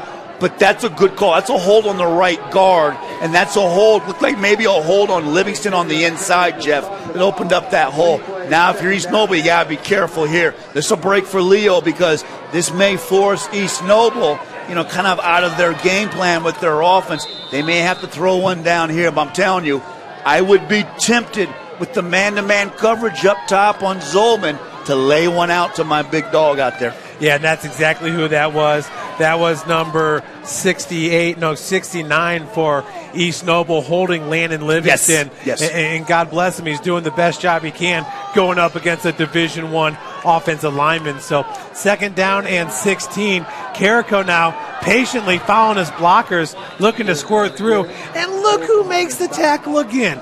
Alex Holcomb. He's all over the place. All over the place. The junior, 5'10", 170, plays like he's 220. Holcomb and 14, Tanner Jackson. Jackson holds the edge. When you watch it in the Traction AP replay, Holcomb helps him out, and they finish up. A huge 3rd down here, Jeff. 3rd down and 10 from the 20. See, East Noble's offense likes to get to the line of scrimmage real fast, makes it real hard on the replay guy.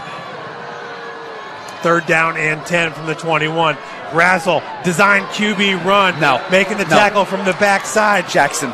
That's number 14, Tanner Jackson. You called his name a lot today. I see you, Tanner Jackson. 6'1", 190, the senior. Jake Smith, I don't like that play. I don't like that play. I got man-to-man outside with Zolman. I would have took a shot there. Great adjustment by Leo. I don't like that. That's the first play call of the night for East Noble. I don't like that play. Now you get a big 4th and 9 here. 4th and 9 from the 19-yard line. Do you entertain a field goal in this situation from Nick Klein? Nick Klein 0 for 2 on the year in field goal attempts. 4th and 9 from the 19-yard line. Kanan Carrico offset right. Brazel, and wow, timing pattern to Rowan Zalman. That is outstanding. That's Munson. That's Munson, and I'd like to see that again. Munson looked like he got his hands under that ball. That's a big-time catch, Jake Smith. Let's see the traction AP replay. Did he catch this? He looks like he caught it with his fingertips, boys. Whoa, Jake, how about that? What a throw by the sophomore quarterback, and the only place he could have caught it. Wow, Munson's a phenomenal 5'10", 190, the senior, to get his hands underneath that and catch that. Bookmark that play. That was a big one. 1st and goal from the 8. Munson in motion. Handoff goes to Carrico. He'll take it inside to the 4-yard line. Gain of 4 on the play. That's pretty good defense. And for the most part, we talked about in pregame about Holcomb and Baker, the inside backers for Leo. They're holding up pretty good in there. Now, if I'm Coach Souter, I'm begging and pleading. I need my big guy, DJ Allen, to make a play. I set DJ Allen free on this, and maybe I can get a big play out of the Rutgers recruit. DJ Allen entering today 14 tackles for a loss and 6 sacks.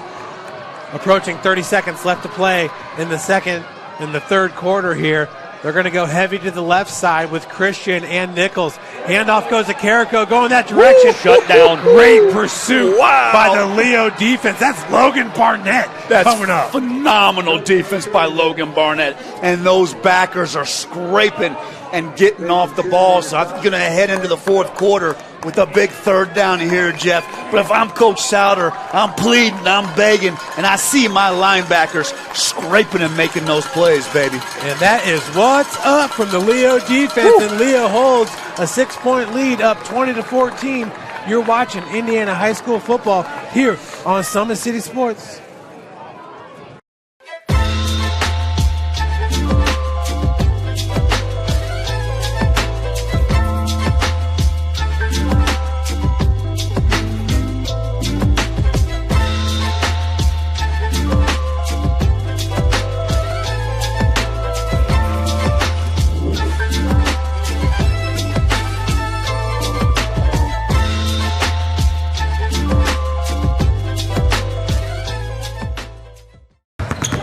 Here at Always 100, we have different things that we provide each week with our elite training, working on things that can help them get a scholarship in the future if they don't have one right now. Bunch of skill development, helping kids get better, understanding what it takes to get to the next level. Catching and shooting, working on ball handling. In the last 5 years, we had over 200 kids that's able to play basketball at some places from the NAIA, Division III, Division II, or Division I level. Guys, we are back, and we got some updates for you from around the area. 34-6, Concordia on top. They're about to get their second win. No, 41-6. They're about to get their second win. How about Concordia? Good for them. Hey, 28-12. Southside coming back on Delta. Prairie Heights is up 26-7, and Wayne up at the half, 21-7. 3rd and goal from the 4-yard line for Xander Brazel in East Noble Christian, and this time that is number 21, Nichols, heading to the strong side of the field. Swing pass, Ethan Nichols, nowhere to go. Mason Sharon snuffs it out. I see you, Mason Sharon, and I don't like the play call. Sharon keeps contained and keeps that outside arm free and makes a huge play. Now, what do you do here now, guys? I would be tempted to kick the field goal and make it a 3-point game. But it looks like maybe they're going to gamble here. We'll see what they do. And how about another score update that Jake just got? What was it? Adams Central, 12-7 over Busco? Yes, it's a tight one over there. Shout out to Lee Blake, line coach, getting it done, pal. How about Busco, man? 4th and goal from the 10-yard line after the 6-yard loss. You know, Mason Sharon was just playing his key right there. He had Nichols all the way. This time, Brazel in the end zone. Jump ball to Rowan Zalman. And I'm telling you what, He just threw that one a little bit too far outside. But I love that call right there because Rowan Zalman going to win that one most of the time. We love that call, just at the wrong place and time. Just like Joe said, there were a couple missteps and a couple miskeys there. There were a couple plays that we maybe didn't agree with. Easy to call up here from the booth, but that fade would have been there a couple of plays ago, and they could have capitalized. Oh, look at him go up and almost had it. Yeah, see, if he goes straight up for it, he's got that one all day because he won that one-on-one matchup. Yes. That ball just thrown a little bit too far to the outside. But I agree with Jake. Mason Sharon made that catch, in the second quarter, but that's a tough catch to make. That's a tough catch to make, and I agree with Jake. I bookmarked that and maybe come back to that fade on earlier downs. Now, the East Noble defense, 11 minutes left in this game. You got to get a stop here on this Leo run game. 89 yards to go for Leo on 1st and 10 from their own 11-yard line and nowhere to run. That's going to be a gain of about 2 yards. And a great job by Rhodes coming up with a tackle. That was Carson Hepner. Hepner is probably playing at about 60 to 70% right now, Joe. He's just a winner. He's just sucking it up and continuing to fight and play on. So tough. So tough. I also like what Bryce Charles did. Bryce Charles is starting to blow some things up inside. So let's see another big second down here for Leo. 2nd and 9 from their own 12-yard line after the 1-yard gain. That's Barber under center. And gives it to the left halfback. Charles again. Now Charles is starting. Charles has a tremendous motor. 6'1", 255. Not very often nose tackles make 56 tackles a game. Charles blew those 2 plays up. Now you have a huge 3rd down for East Noble. You got to get a stop here. And I'm looking for Mason Sharon. Probably on a sweep or maybe a play to the outside. I'm telling my outside backers, here comes Crawford outside. They're probably going to run Sharon back this way. Sharon at the left halfback position. It is 3rd and 6 from the 15. They do give it to Sharon, and he cuts it through the gut, and he's got room to run. Mason Sharon to the 50, into the 40. He'll be drug out at the 42-yard line. Wow, what a gain there. Laundry on the field. 42 yards, but we got a flag. Going to have a hold. That was the proper call for Leo. They got Sharon on the edge. Bookmark this, Jake Smith. This is going to be a huge hold. That's going to be a hold, I believe, on the right tackle, DJ Allen. See it inside there, Jeff? Look like maybe. Let's see if we can see it one more time. I love the play call. Crawford to the wide side. Let's see if Allen gets some jersey. I don't see it, man. I'm looking for the I don't hold, see guys. anything. Maybe I don't see it, man. One I don't more see time. it, man. Let's see. Allen's clean. Right there on Allen, maybe right there on the edge there. Miller's clean. Boy, that's a tough call. If that's on Allen, Hepner's if that's on Allen on the edge, I don't like that. Joe, I'm really trying right now. Well, look at Allen right here down the edge. You see this? Maybe the reach out there, but that's not a hold, man. Wow, that's a big break, though, for East Noble. Now, if you're Leo, you want to be careful here. East Noble gets a stop. Let's see what Leo does here. They got Crawford split out. 3rd and 10 after the loss of 5 yards. Barber, and they're going to go once again. Sharon up the gut, sliding off tacklers. He's met by Rowan Zalman, but they're pushing the pile forward. That's going to be a 1st down. That's a tremendous run of forward progress. Let's see where they spot it. I think he might be half a yard short. Let's see, Jeff. I think he's a half a yard beyond. You think he's beyond, man? Oh, That's yes, a great sir. run by Sharon. Yes, sir. What do they got now? Now what do you do, man? It's going to be 4th and a half a yard. Oh, hey, wow, man, he's you know a little what? bit short. You're Leo football, babe. I'm going. Landon no Livingston. question. Landon Livingston, where are you at? You are punting it. I'm running, man. I'm running right behind Landon Livingston. Wow. This is guts for Coach Souter. Bookmark it, baby. See if they try to draw him offside with the hard count. Barber with the QB sneak. That's going to be close. He's got it. Look at the spot. He's got it. You're right, though, Jeff. That was razor close. He got it. I see you, Coach Souter. That's some guts to make that call right there, Jake Smith. I absolutely agree. That goes against everything that we are ever taught as coaches, but I love it. Oh, man, I tell you. You know, but when you got D1 recruits on the whole right side of your line, man, I guess you roll the dice. But, wow, what a battle, man. Are they going to come measure it? Now they're going to measure. I think he has this, Jeff. I thought he had it by half a yard. This is huge. I'm pretty certain he has this, guys. We'll see. Holy moly. Yeah, it looks like he's got it real good. Crowd will let you know. I honestly thought he had it last play. Oh, look at him stretch that.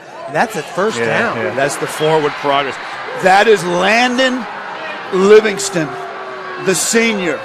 6'5", 280 pounds, heading out to those West Virginia mountains. I tell you what, if Landon Livingston can fall in love with the West Virginia mountains in the weight room, he could play on Sundays, guys. Tremendous effort. Watch Livingston. He fired off the ball on that play, had the pad level, and he had to move Charles. That's probably the toughest guy in the area in that situation, Jake Smith, to move off the ball, and Livingston does it. Great job by Sam, too, as well. So it's 1st and 10 from their own 21-yard line. Barber under center, pitches it to Carson Hepner. And you know what, guys? Carson Hepner, like I said, he's got to get out of the game, Jeff. He's a fraction of himself. Yes, he's been limping since the first quarter. And if I'm Coach Sider, I say, I love you, baby. You give me everything. You got to come out. I got to get Hepner out of the game. And maybe I move Miller or Crawford to that other H-back position. But I say, I love you, baby. You know what? I love you so much, but I got to get you out of the game now because this is just, you can't play in this game on one leg. Guys, you want to know another NFL offensive lineman? He's a starting center at Wisconsin.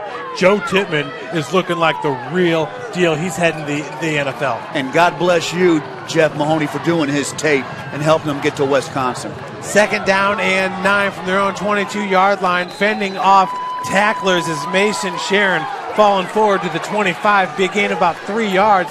That's a tough 3 yards. Yeah, don't you think, Jake? There wasn't much there, but the pad level by Sharon makes it. But, Jake, what do you call here now on 3rd down for your Leo? Do you split Crawford out and come back to that sweep? I like to see at least get a one by wide receiver set out here just to spread the field a little bit. But if it was me, I'm going toss to the stretch side of the field here. Yeah, and I think that's what they'll probably do. Now let's see. They got. Oh, look, the tight end's tight. They got Crawford tight. This will be interesting. Ethan Crawford and Carson Hepner in the game with Mason Sharon in the backfield. Handoff goes to Sharon. Falls forward to about the 29-yard line. Gain of 3. That's going to bring up another crucial 4th down. No, I didn't like that play call there. I would leave Crawford split outside. At that time, they tried to run back in there. Looked like Holiday and Charles controlled that. I didn't like that play call. Now it looks like Leo might punt here. Yeah, now I'm surprised a little bit by this, Jeff. I didn't like that last play call. And, man, I tell you, with 6 minutes left in this game, wow. Remember, Carson Hepner is your punter. He's been limping since the first quarter. Back deep for the Knights. I believe that's Munson. And that's blocked! That's blocked! And that's going to be picked up at the 5-yard line by Aiden Sprague! What a play, and that's why I didn't like that. Hepner is hobbled. You're 4th and 2 at the 40. I would have split Crawford out and ran the sweep because Hepner's hobbled. And if you remember, Jake Smith, in the first half, Leo got caught with that punt, almost had one blocked. But how about the East Noble special teams? Who blocked that, Jeff Mahoney? Was that Holiday? Looked like Holiday got it. The ball was punted low, but Holiday shed the block. I think that's number 88 out there. We'll check the number. I believe it was Tristan Ward that just got a highlight reel punt block last week that made the newspaper down here. They play special teams at East Noble. Actually, that was Tristan Ward, Jeff. Tommy's telling me, Jake, there you go. That's Tristan Ward. 1st and goal from the 5. Oh, my gosh. Walks in for 6. East Noble ties it up. That's team football. Tristan Ward, 6'7", 210. All of that 6'7", blocks the punt, Jake Smith. They come back, and Carrico blasts it in there. And how big's the extra point, my friend? He's so long and lean, he's able to get inside of those creases and make the plays. But, yes, this right here, this makes it a one-point game. Critical. How about Tristan Ward with the special teams play and just totally flips this game for East Noble? PAT, it's up. And it's good as East Noble takes the lead 21 to 20 here in Kendallville. Wow, what a game we have. And today's game is brought to you by Big Eye Fish. We've been around the Northeast Indiana for generations. Come enjoy the best fish in Fort Wayne in a family-friendly environment at Big Eye Fish. Kelly Automotive Group is Indiana's #1 automotive group with over 1,000 new vehicles and 500 pre-owned vehicles to choose from. Visit drivekelly.com. Simple, transparent, reliable. Tom Steele Tire has been servicing the Fort Wayne area for over 40 years. They have all kinds of auto repair services like brakes, wheel alignments, engine diagnostics, and more. Tom Steele Tire, you're invited to join ProFed Credit Union, where we get to know you to better serve you. Sign up online in 5 minutes or stop by a branch, profedcu.org. Ottenweller Contracting. We invest in our customers by providing peace of mind during the entire process from bid to build. Visit OttenwellerContracting.com. Got to do it, guys. What a game as East Noble takes back the lead. A Jeff Mahoney classic again. Now, if I'm Leo to my seniors, if I'm Coach Souter, I'm saying, hey, we got 6 minutes left. Let's make one big drive here. And back deep to return it is Caden Miller, and he wants to return it. Look at him hawk that ball down. Up the sideline. Oh, the no. 35, the 40, all the way to the 49-yard line. Wow. That's big play, Caden Miller. I see you, Caden, demanding the football. And Yes, how sir. about that field position? Yes, sir. That's exactly what Leo needed. Now, if I'm Coach Souter, everything's 4-down territory now. I need 6 minutes, baby.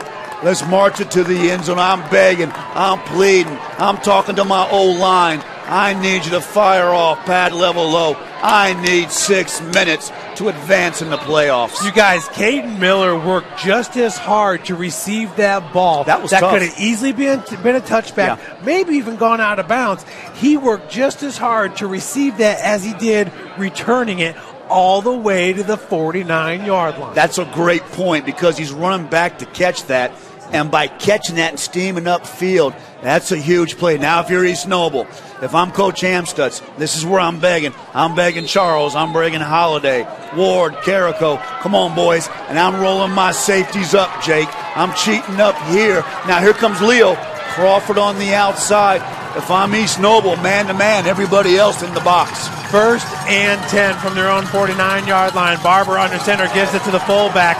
I believe that's Ethan Crawford. Wow. Nowhere to go. He's stuffed. Wow, those safeties are unbelievable. Maybe that was Holiday that time, but I'll tell you what. How about Holiday? 6'2", 215. She's holding that edge and coming down. Now, I'm telling you, man, it's so tempting to see Crawford one-on-one out there and to throw something easy out there, Jeff Mahoney. Now they're going to come back with Crawford tight. I like it better when Crawford's wide. Caden Miller now in at fullback on 2nd and 8 from the East Noble 49-yard line. Barber going to keep it himself around the left side. Wow. Oh, my. Was that Zolman? Hello, that's Rowan Zolman. Wow. Man, was Barber rolling. I thought he had a big play.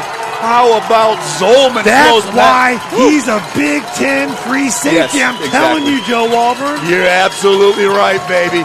Get those scholarship papers way down in Bloomington. Give me a minute to get back in my chair, boys. I just got knocked out of it up here. 3rd down and 5 from the East Noble 46-yard line. Barber going to pitch it to Mason Sharon. Cuts it up. Wow. And he stretches forward for a 1st down. He's going to be short, fellas. Wow, that's going to be close. Now, here you go. 4th down here. Now, I'd ask for a measurement if I'm Coach Souter, but that's Mason Sharon. Now, 4th and what? A yard? The ball has to go back to Sharon. Watch how hard Sharon runs here. Look at the plant. Look at the push. Reaches out just a little bit short. I split Crawford out if I'm here, Jake Smith, and I come back and run Mason Sharon. Oh, my. That Rowan Zolman hit. Now 4th and 1 from the Knights' 42-yard line. Barber once again to Mason Sharon. He's got room to run. Can he break it out? He's wrestled down by Zolman at the 33. Beautiful play call. That's Leo football. I see you, Mason Sharon. I see you, Mason, running hard on 4th down. How about that O-line? Look at DJ Allen getting a block out here. Now if I'm East Noble, if I'm Coach Hamstutz, I'm begging, suck it up. We got to suck it up. And, Jeff, I'm moving guys to point of attack. Look at Sharon. Plant outside leg. Pad level downfield. Big play for Leo. I'm telling you, Rowan Zolman just saved a touchdown right there. 1st and 10 from the 34-yard line. Handoff goes to Hepner.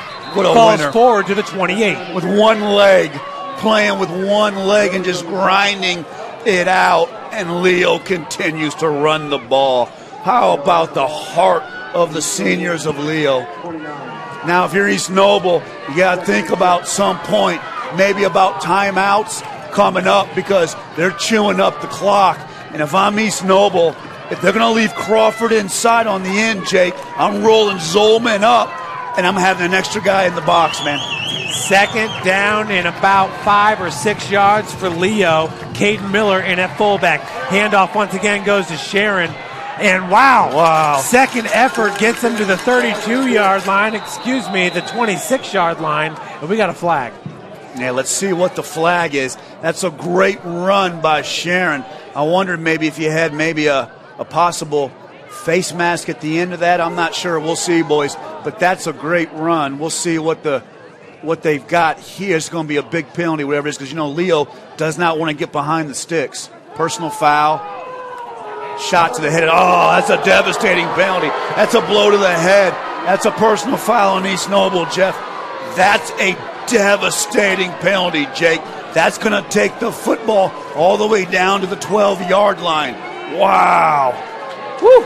I'd like to see that again if we could find that. It's going to maybe be looking like a needle in the haystack on the replay, but that's a big penalty. Wow. Now, if I'm East Noble, I got to suck it up in my goal line defense. And you talked about those kickers, Jake. Man, oh, man, I tell you what. Woo. Guys, let's take another look at this on the Traction AP replay. Barber going to give it off to Mason Sharon. Right there. Yeah, the late hit. And we're back at it. 1st and 10 here for Leo. Handoff goes to Ethan Crawford. Nowhere to run. Beautiful. Once again, East Noble just doing such a good job clogging up the middle of that offensive line. I see you, Bryce Charles, 6'1", 255. I see you, Tristan Ward. Beautiful defense in the interior. I just don't think Leo right now can run in that A gap. I think they've got to start putting the ball just slightly to the outside. Yes. And it's been working for them, getting them down here so far. So they may just be setting it up for that next play call. Let them think that they're going to clog the middle and go right back outside. Exactly, and maybe move Crawford back outside again and see if you can get the ball to Sharon. So, unbelievable, Jeff.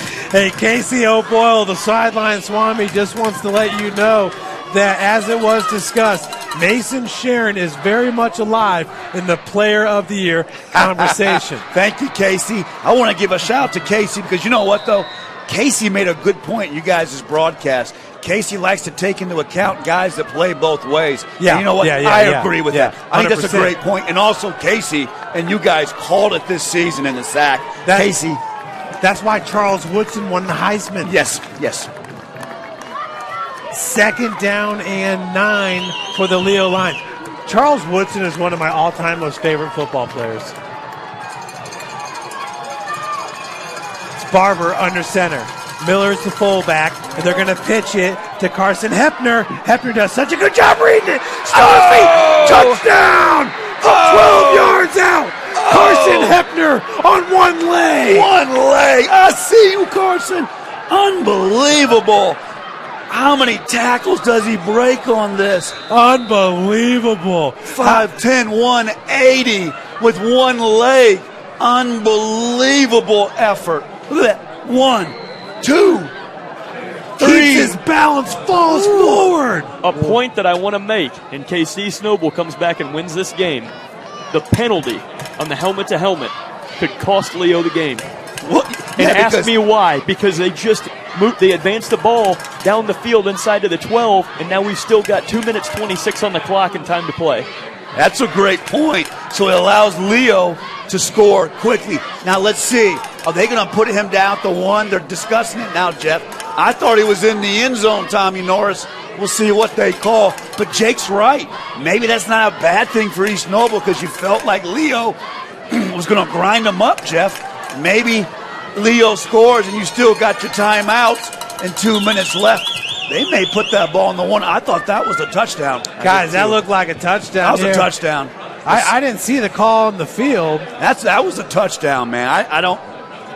Guys, we'll take a look at it one more time here on the Traction AP replay. I'm going to slow it down for you guys a little bit. Nonetheless, Carson Hefner from 12 yards out. Look at the resilience there by Hefner.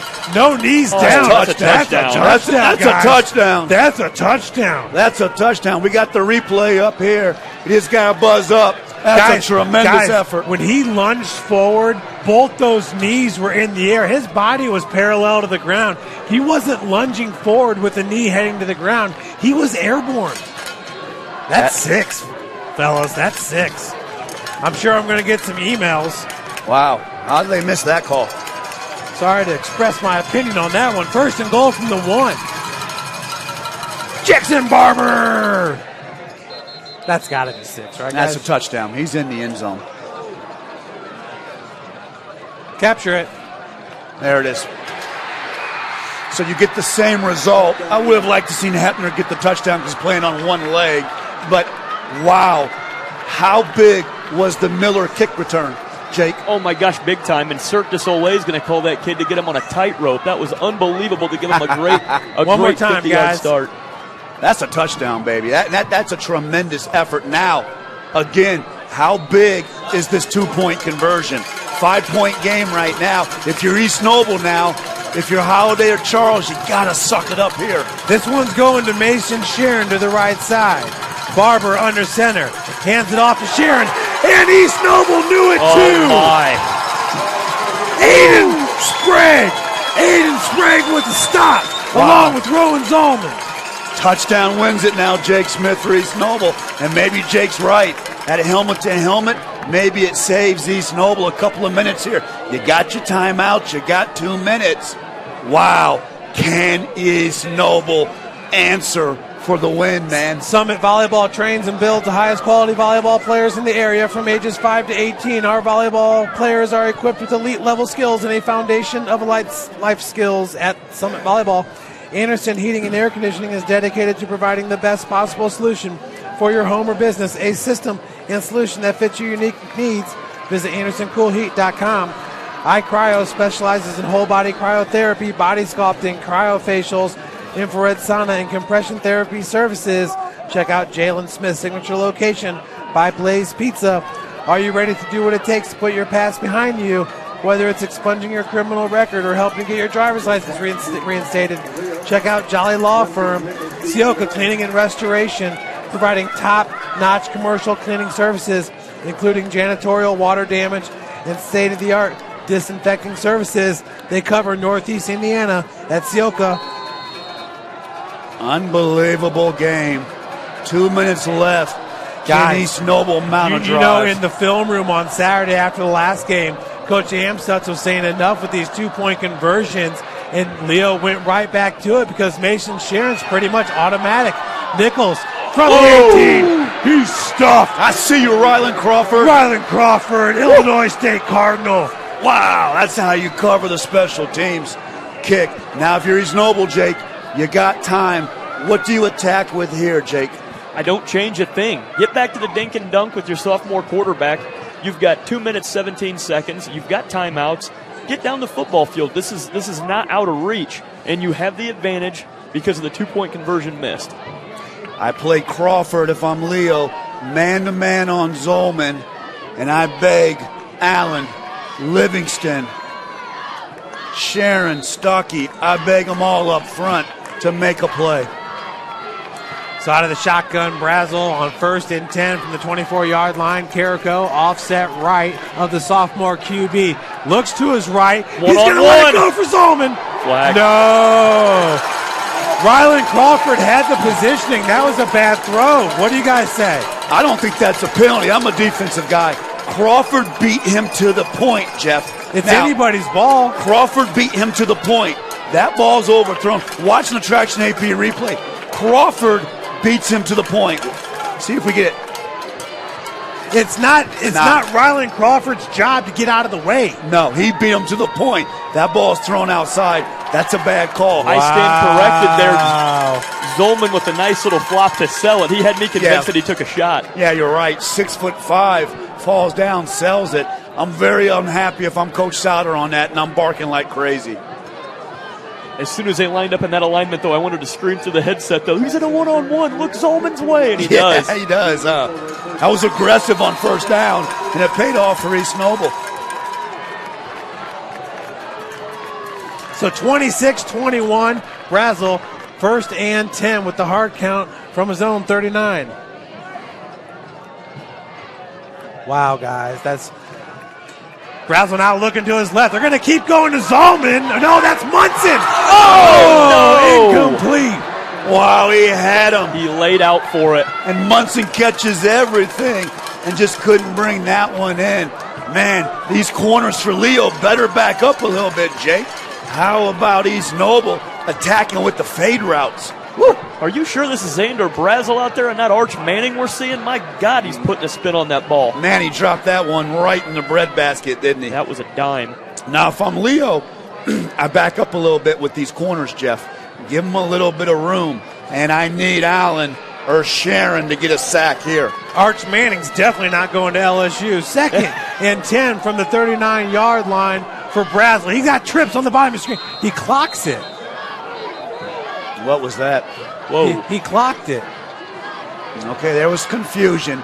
That's where you got to burn a timeout. If there's that much confusion, you got now you're in trouble now. 2:05 left. You got to burn a timeout there if you've got that kind of confusion with your quarterback. Now, if you're East Noble, now it's 3rd and 10. You got 2 plays to get this first down, but you got to get lined up in what you're doing. If you're Leo, I need somebody to make a play. Zolman on the bottom of the screen, wide receiver screen for Rowan Zolman, and he's off the 50. Oh, no! 35, 40, 35, Rowan Zolman, touchdown! To the house! 61 yards out! Unbelievable. A trips bunch alignment. Very obvious what was coming. It goes outside, and he is a racehorse off to the races. That is why he's a major D1 player, Joe Auburn. You're right, Jeff Mahoney.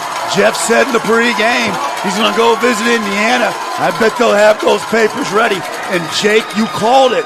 Trips. Wide receiver screen to Zolman. Watch the blocks, though. See the block right there. See the poor angle. Look at the cut. Look at the speed.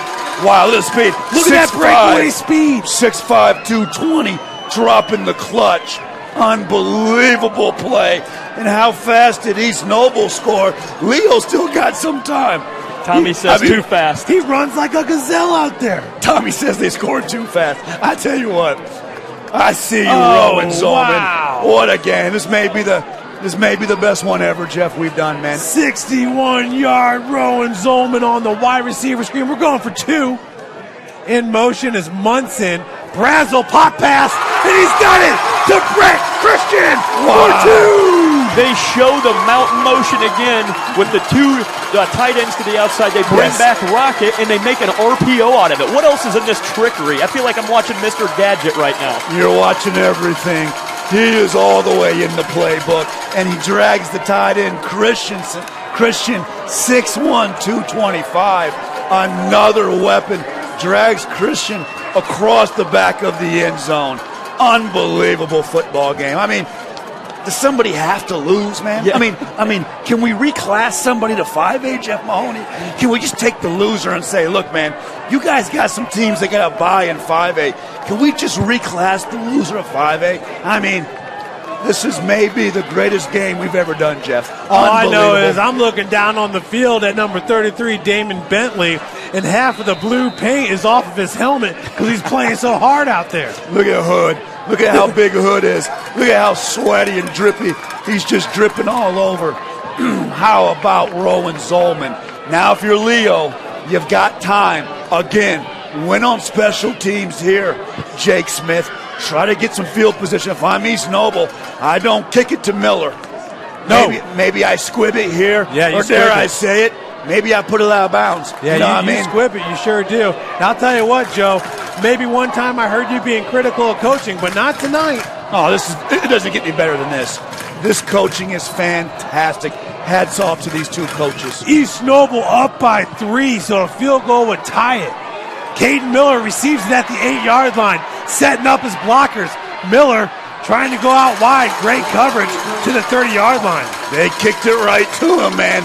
I was nervous for East Noble, but they run down, make the tackles. So, wow, good coverage by East Noble. They win on special teams.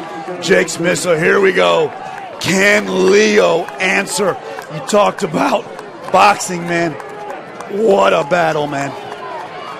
And don't count them out. Like we said, they can score in 2 or 3 running plays, so this game's far from over. Now I split Crawford out, and I look for the one-on-one. I run Sharon, but I'm cognizant of who's matched up with Crawford. I might be able to take a shot downfield. First and 10 from their own 30-yard line. Jackson Barber, the senior, trying to provide the heroics with Mason Sharon. Wow. Rowan Zolman comes up with the hit. Sharon nearly escaped it.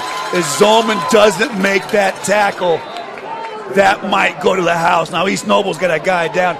With that in the traction AP replay, you're right, Jeff. This is why he's a Big Ten safety. Watch him come down and close on Sharon. Is that Holiday that's down? We'll see. Watch him close on Sharon. Watch this right there. That close. Beautiful defense. He doesn't make that tackle. Crawford's out there in the block. Sharon might take that to the house. That play, Jeff, might be just as key as the touchdown catch.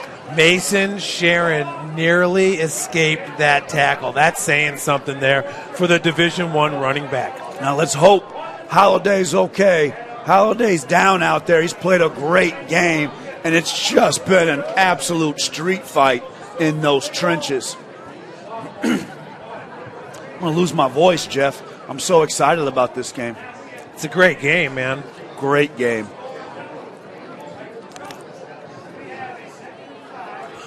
Everybody's excited up here in the press box. Whew. Let's hope Holiday's okay.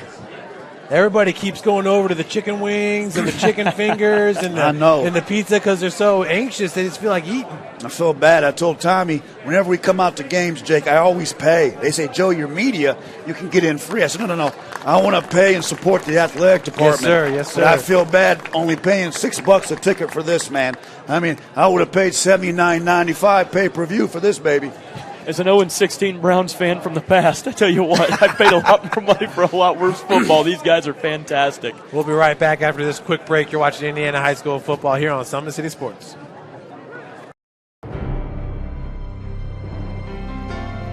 You're good at basement basketball.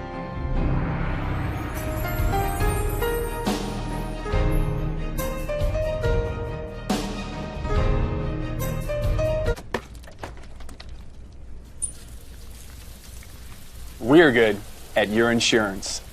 Start with Indiana Farm Bureau Insurance, online, over the phone, or in person, and stop knocking on wood. High school sports fans, welcome back to Game Time, to Pure Spirits, to Second down and 5 from their own 35-yard line, and Jackson Barber setting up out of the shotgun, rolls to his left, looking downfield. That's Caden Miller. Wow. First down and a gain of 10 yards. How about Jackson Barber? Tommy Norris been begging to see some passing. How about that play? I see you, Jackson Barber. Rolls out, Jake, sets his feet, and throws a strike. OMG, this is a laser check. Watch this. Out of the shotgun on a rocket, and it's going to open the run game back up. That's Caden Miller up in the slot. We got a spread formation here. What is for happening? Leo? I don't like that, because if I'm East Noble and I see the spread with 4 receivers, I'm an inside backer, I know what you're doing. There's no doubt Leo's going to run that ball in the middle. Get Crawford one-on-one out here. Brings up second down and 11 after the loss of 1. Barber now finds Rylan Crawford. Oh, man. Nice tackle. Nice tackle by Zolman. 47 seconds here. You got to go. Yep, you got to hurry up. Jake calls it. They get Crawford, but Zolman closes out. Now, Leo burns the timeout, Jeff, and you have a huge third down 5. I don't like the 4 receiver set. Go back to your T formation and put Crawford outside one-on-one. Wow. They're Watch really Crawford. pulling them all out. Check Watch out the hop pass. step. Watch the pass here. Nice ball. But watch Zolman close out. See how he closes out from the Great safety? speed. Beautiful job by Rowan Zolman. I'm just surprised you wouldn't go back to the tee there, even if you're going to pass Yes. out of it, because you're disguising that formation a little bit, what's going to happen on the field. I love the prior play, getting the ball outside. You're clocking the time, getting out of bounds. But I would have came back to it the other way in the tee, just personally. Guys, here's the run on first down. See, see the backers? See the inside backers sell out on that, on the Traction AP replay? They smell that. Get back in the tee, put Crawford wide. Now we'll see it. Wow. Kanan Carrico, the left defensive end, was untouched. 3rd and 5 from their own 49-yard line. Just 46 seconds remains. Leo down by 3. Barber going to the air. Has Rylan Crawford all the way to the 37. What a catch. Oh, he's hurt. Look, he can't get up. What a play. What a catch. That's why he's a D1 wide receiver. Wow. I see you, Rylan Crawford. In a hurry. Quickly back to the line on 1st and 10 from the East Noble 38. 35 seconds and counting. Once again, that time to Brock Schott. Got to burn a timeout. Got to burn a timeout. There you go. Schott takes it to the 30. All right, you're getting the ball down the field. You got 28 seconds left. Wow. How about Barber showing you the pass game? 2 plays ago here. Watch Barber Crawford. finding Rylan Crawford. Watch Crawford giving everything. Look at that. What a catch, man. I mean, it doesn't get any better than this with high school football tonight. Guys, the last play here. How about the freshman Brock Schott? Good hands by Brock Schott. Watch how he sits down in the zone and makes himself available, Jake Smith. See right there, he turns, makes himself available. Now, if you're Leo, I would come back to the tee. I don't know if East Noble will buy it, but I would try to throw one in the corner to Crawford here. Yeah, Brock Schott's dad, Trent Schott, he played on those early St. Francis teams. He was an All-American O-tackle. Unbelievable. It's all in the bloodlines. Here we go, man. What a game. 2nd down and 8 from the 9th 30-yard line. Folks, right now, this is a 47-yard field goal to tie the game. 28.8 seconds remains. Barber out of the shotgun has Sharon in the backfield. Caden Miller on the wide receiver screen. I love that play. Is he out of Tripped up bounds? at the 22. Yeah, he's out of bounds. Oh, that what do you was a think, tough one. Jake? That was quick, wasn't it? Man, I couldn't tell from my angle up here. It looked like they kept him in, but Barber now under center. It's 1st down and 10 from the 24-yard line. He's going to clock it. Okay. 20 seconds remains. Boy, that Miller play was a good play call, Jake. Got him the ball quick, got upfield, got out of bounds, and got a new, fresh set of downs. Now I'm looking for Crawford here. This is where I'm looking for number 9 if I'm Leo. Look at the block by the freshman Schott, too. That was a big play. That got the 1st down, got him the fresh set of downs. Now I'm looking for Crawford here. 2nd down and 10 from the 9th 24-yard line. Barber out of the shotgun has Mason Sharon back to block. Quick throw. Oh, it's dropped by Crawford. That may not be a bad thing because does Leo have any more timeouts, Jeff? That may not be a bad thing because if they're out of timeouts, you're in trouble there. You got to put it past the down marker towards the end zone if you're Leo. You can't throw something too short here. 15.5 seconds. 3rd down and 10 for Leo. Barber out of the shotgun and looks to his left. Has Miller, and it's bobbled and caught. Oh, to the 3. Holy cow. What a catch. oh my goodness. Does Leo have any more timeouts? Yes. Caden Miller is such a PTPer, a prime time player. Holy cow. How did he catch that? There was 3 guys around him, Jake. I can't believe the mental focus and concentration to bring that in. And He is such a prime time player. Let's see this. He's How'd in he the catch slot. it? He's in the slot. Oh, look at the ball placement. And hand, great defense. And Perfect pass. How about Barber? Barber's an absolute unit at quarterback. Barber My looks like God. Steve Young. Barber turns into Steve Young on this drive. Unbelievable. He bobbled it down the field, Jeff Mahoney.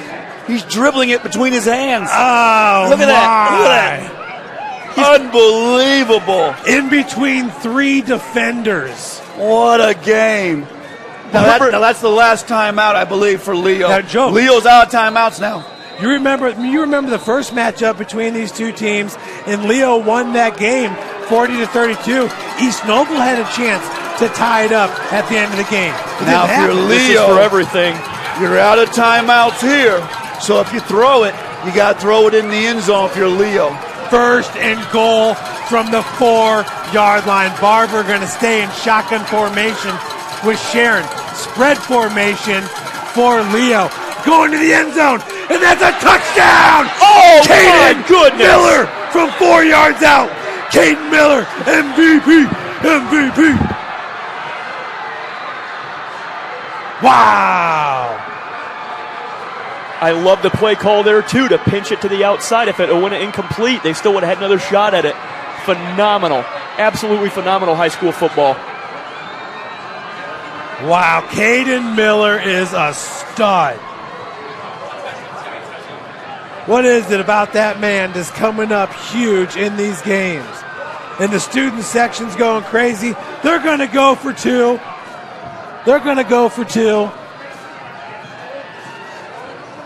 Barber under center, and he fumbles it. No good. So, wow, Leo takes back the lead. Now they got the 3-point advantage. What a game we have seen tonight. Joe Walburn's going to head down. Joe, just make sure you look up at me because I might have to get a little closer window when you're ready for these interviews. Joe Walburn going to go down. Remember last time he talked with Caden Miller because Caden had such a great game.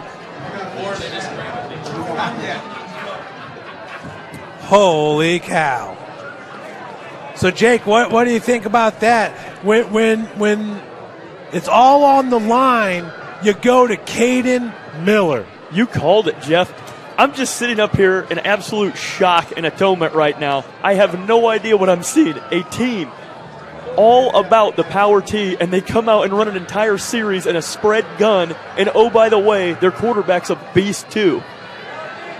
Caden Miller had the huge grab right there at midfield, had the unbelievable catch inside the 5, and then shielded the defender on the touchdown. He is a natural. It's God-given for Caden Miller. It was incredible and all guts. It's just things that you can't teach. You're a winner or you're not. That kid's a winner. Caden Miller, 4-yard touchdown reception with theatrics beforehand. Unbelievable. And they're going to squib it on the ground, and that's going to be knelt. 4.5 seconds remains. My only comment here, watch Zolman.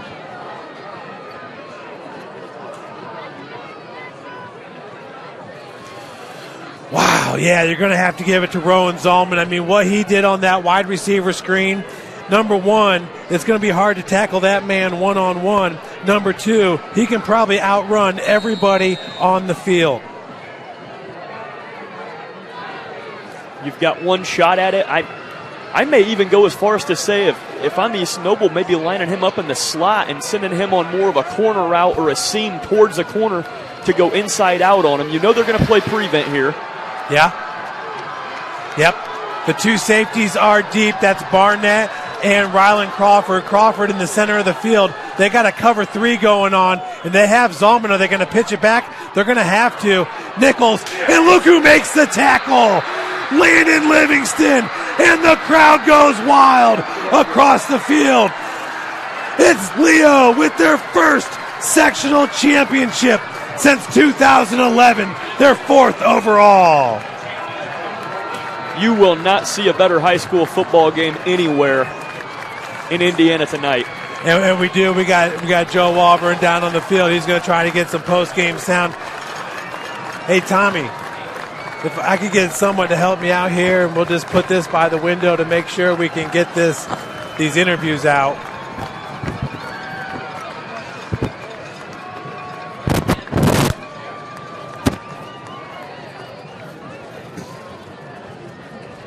Yeah, thank you. If we can just get as close to the window as possible. What a Coach game. Souter. maybe the greatest high school game we ever saw, and the biggest drive of your coaching career to win the game. Tell me what you're feeling right now. Well, proud of our kids, I'll tell you that much. This team is a team that just has battled all year, and they won't back down.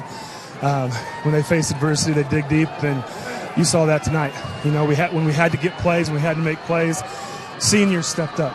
Jackson Barber stepped up. Caden Miller stepped up. Speaking of Jackson Barber, doing things that we've practiced, but that we haven't practiced a whole lot. Those are seniors who are just determined to get the job done. Now I was just going to say Jackson Barber. You have to go 4 wide and attack with the pass game, and you nailed it. Things you haven't done in the game, but things you're so well coached at, and you come out and do it at the most critical moment. Well, that's the kids made that happen. I'm just so proud of them. So proud of how they played, and what they did at that last drive. And congratulations. I mean, East Noble has been that bugaboo in the playoffs for you, and you get the win. I mean, when the draw came out, Jeff Mahoney and I we said they should really seed those sectionals. I mean, for those two to match up, but how much does it mean to you to beat East Noble in the playoffs? What a huge win, Coach. Obviously, it's huge. They've been a program that we respect a great deal in terms of how they play and what they do. And so it just means a lot to be able to beat a program like that. And hats off to them. They played an outstanding game as well. Maybe the greatest playoff game I've ever seen in high school football. And what's it mean, lastly, to you to be the coach of Leo tonight, Coach? Well, like I said, just proud of them. Proud of how they play, how they battle, how they dig deep, and determined to win. Special group of seniors, special group of kids. Congratulations, Coach, on the huge win. Thank you. That was Coach Jared Souter, and once again, first sectional title for Leo since 2011, and their 4th one in the past 35 years. What a great job. Mason, get in here, Rylan. Joe Walburn with Summit City Sports. Bark for me a little bit, babe. Row, row, row. What a win. I mean, read the blues. Revenge. Tour, and that's what it was. Talk to me, though, about the last drive. You guys never throw the football. Rylan, that was a sick catch across the middle. How big. You had to beat them at the end throwing the football. Who would have thought that? You had to beat them at the end throwing the football, and Jackson Barber does it, Rylan. Jackson Barber, all credit to him, man. All his training, all his hard work in the offseason, just putting the ball where it needs to be, and obviously the outcome was good. It was the outcome we wanted. Hey, everyone counts us out. They say we can't throw the ball. They saw we're a one-dimensional team. Well, we proved that. We proved we're a two-dimensional team right here, winning on that last pass. Well, that catch you had was sick in the first half. Jeff Mahoney and Jake Smith said, Davidson better send those scholarship papers overnight because I'm all over you. But, man, you played so hard. You guys ran the ball. How emotional is it? I mean, the senior class, last year East Noble ends your season. This is the team to beat. We couldn't believe it when you guys drew them in the first round. We felt like the sectionals should be seeded, but what a way to start the playoffs. What's it mean, Mason, man, to play for Leo and to get a win that big, man? I mean, we may have just won first round sectionals, but it feels like we just won the state championship. This is just something we've been talking about for 2 years now. Got knocked out both rounds last year and the year before, but this is, oh my God, this is surreal. The last play, East Noble's last play, Rylan, you got to watch the tape tomorrow. Watch Landon Livingston run backside to tackle Rowan Zolman. I mean, you talk about everybody gave it up tonight. Big-time players make big-time plays, and he made a big-time play. Absolutely. Now, guys, I want to take a moment and recognize the greatness of East Noble. I mean, it's so tough. What's so hard about high school football is the finality of it. First of all, for you, Rylan, how awesome was Rowan Zolman tonight? He was awesome. He's awesome. We're buddies off the field, and he's a great athlete. Credit to all his hard work. But, I mean, we got it done. We got it done. And, Mason, how awesome were Sprague and Rhodes at safety for East Noble. Seemed like, man, every time you got the ball a little bit, and I'm looking in your ear, you got a little blood coming out of your ear. That's how hard you ran. But how great, well, you got to watch your language now, but that's okay. How great were the East Noble? You got to love that. That's okay at Summit City Sports, brother. How great were the East Noble safeties? Oh my gosh, they're great. I mean, don't count them out. They're a little shorter, but I mean, they can pack a punch. They can tackle. They get those legs and they do it. But I mean, and lastly for you, Ryan, wearing number 9 for Leo, man. Decorated career. Gonna go play big time football, both you guys. What does it mean to you to play for Leo and to play for the Leo community and have all the support and play in a game this big? It means everything. With a game this big away, I mean, just look at all the fans, look at all the students, parents, the support. So, it's everything. The football is the community over there. So, the last 2 years we got knocked out by them in the sectional rounds.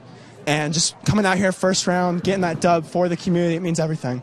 Last thing as we wrap up, when you get back on the buses, you tell Carson Hepner that Joseph Walburn said he's a freaking man to come out here. He played the second half with one leg, and that was a touchdown.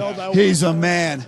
And then you tell Barber, my all-time favorite high school quarterback, you beat them throwing the football. Congratulations. Thank you, sir. Thank you.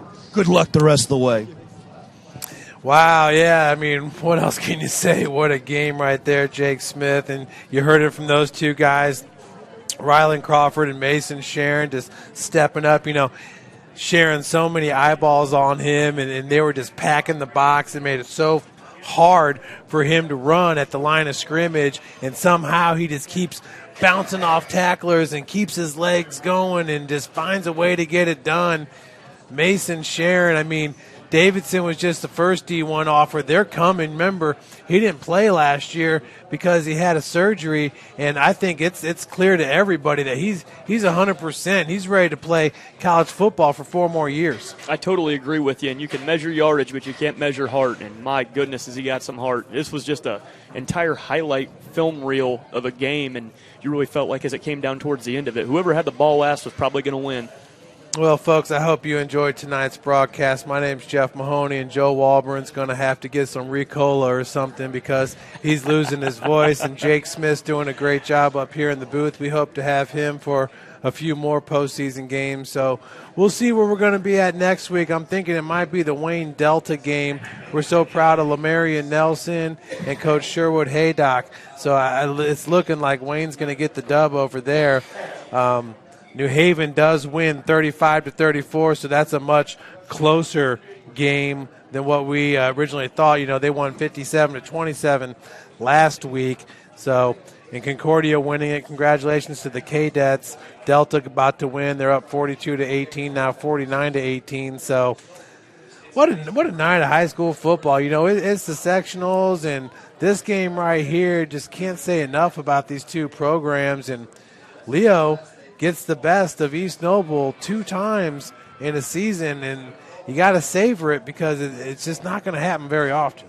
Absolutely. It's so many of my friends in different coaching positions around the community in the SAC and the NE8, and this is just the greatest way to start sectional football in week 1 and the start of the state playoffs. Busco losing the game to AC, but playing them so tough, and shout out to Greg Bold at Columbia City for a nice campaign for him to beat Angola. I love Greg with all my heart over there and what he does for the Columbia City community, so I'm glad that he at least is going to get a win in a sectional game on his back if he ends up at St. Francis or wherever he goes. But there's so many phenomenal football games out here, Jeff Mahoney, and I appreciate you guys inviting me up for this one. This was definitely the game of the week. And folks, remember that Leo's going to take on the winner of DeKalb and Wawasee. Yeah, Wawasee. And I do believe Leo's going to be hosted next week. So it's going to be a fun ride for the Leo fans. See if they can get their first regional championship since 2011. Hats off just to all the seniors. We know it's a special senior group. And, man, what we saw from this East Noble team today, I feel like I was just in the classroom, just learning so much about offense and misdirection and all the stuff that you can do to confuse a defense before the ball is even snapped.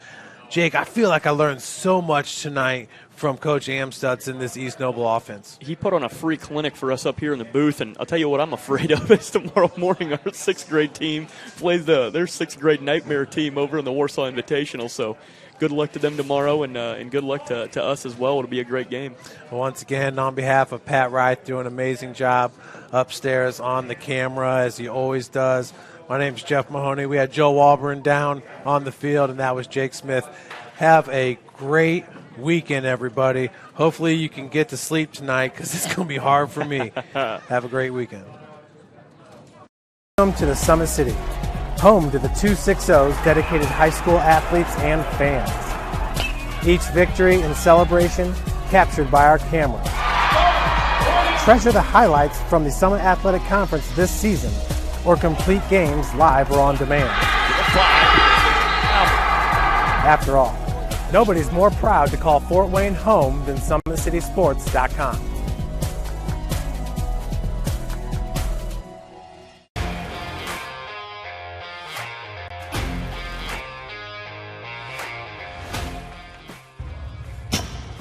I like to stay active. I try to come in here at least 3 times a week and just get my 1-hour workout in. Since September, I think I've put on 22 pounds of muscle. I think my vertical has gone up plus 5 inches. I've gotten a lot faster since then, too.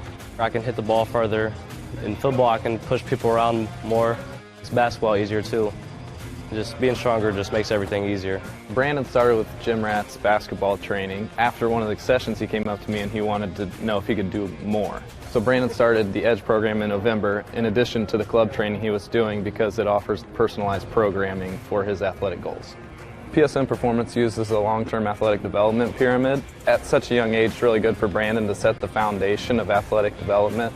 Since he is in season all year round, he has to be ready for all the physical demands. So he does a lot more strength training, just because in basketball he sprints and cuts a lot. In baseball he's doing a lot of sprinting. In football he does a lot of sprinting and jumping. So preparing him to withstand the physical demands of those games, he does a lot more strength training.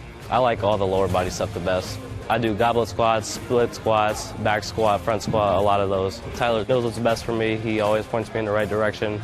He just pushes me to go harder every day. I was once a Southside kid who was led on a journey by high school football. A journey that taught me discipline, toughness, and the skills that made me a success. As a businessman with a CPA license who owns his own firm, I still use the building blocks of high school sports in my everyday life. Someday sports will end no matter what level you reach, but you will be left with the skills to compete in the next game, the game of life. Thank you for watching Summit City Sports. To help broaden our coverage, we're asking you to become a monthly sponsor to our Patreon account. We produce weekly highlights and live video broadcast. When the Homestead girls golf team won its first state title in program history, we were there. When Fort Wayne brought back 3 state titles in cross country, we were there. We believe in sharing positive stories and setting the standard for how high school sports should be covered. Join us and donate today.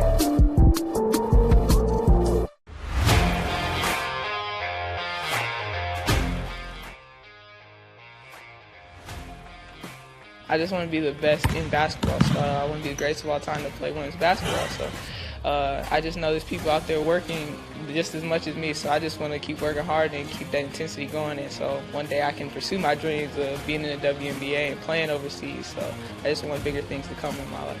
I remember when I started in March, she could do 0 pull-ups. She did have a great 25-inch vertical when she first started. She only weighed 150 pounds.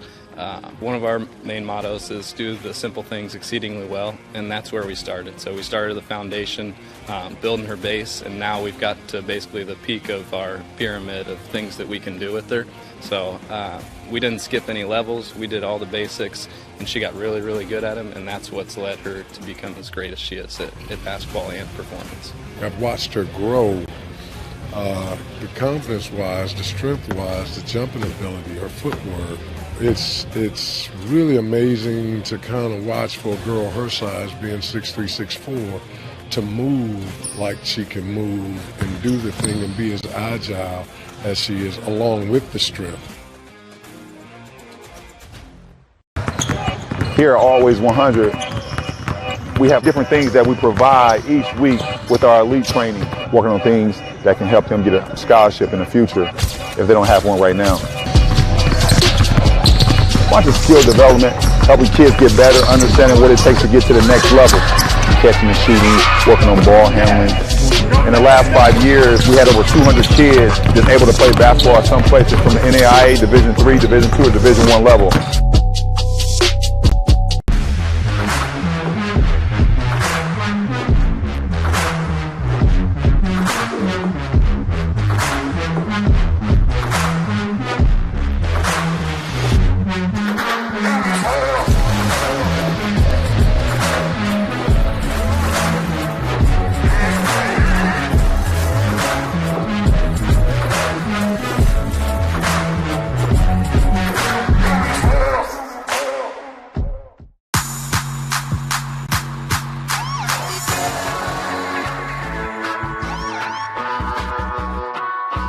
I choose to do whole body cryotherapy after practices, games, and training.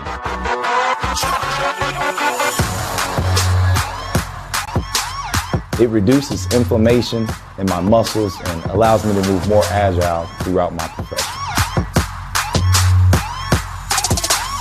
I became a believer in iCryo after my severe injury in college at Notre Dame, tore my ACL, and I was looking for ways to recover, ways to get back on the field.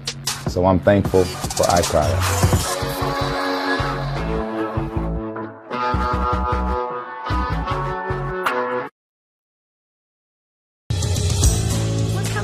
Your kids grow up quick, and there's a lot to teach them. Some lessons they won't pick up in school. Some they'll learn the hard way. But when it's time to give them the keys to their finances, we'll be there to help with their first checking account and the tools they need to make sense of their money. And even though they're off on their own, you'll be able to check in to see how they're doing. Raising your children is important, and teaching them about money is a big deal. So ProFed makes it easy. Federally insured by the NCUA, Equal Housing Lender.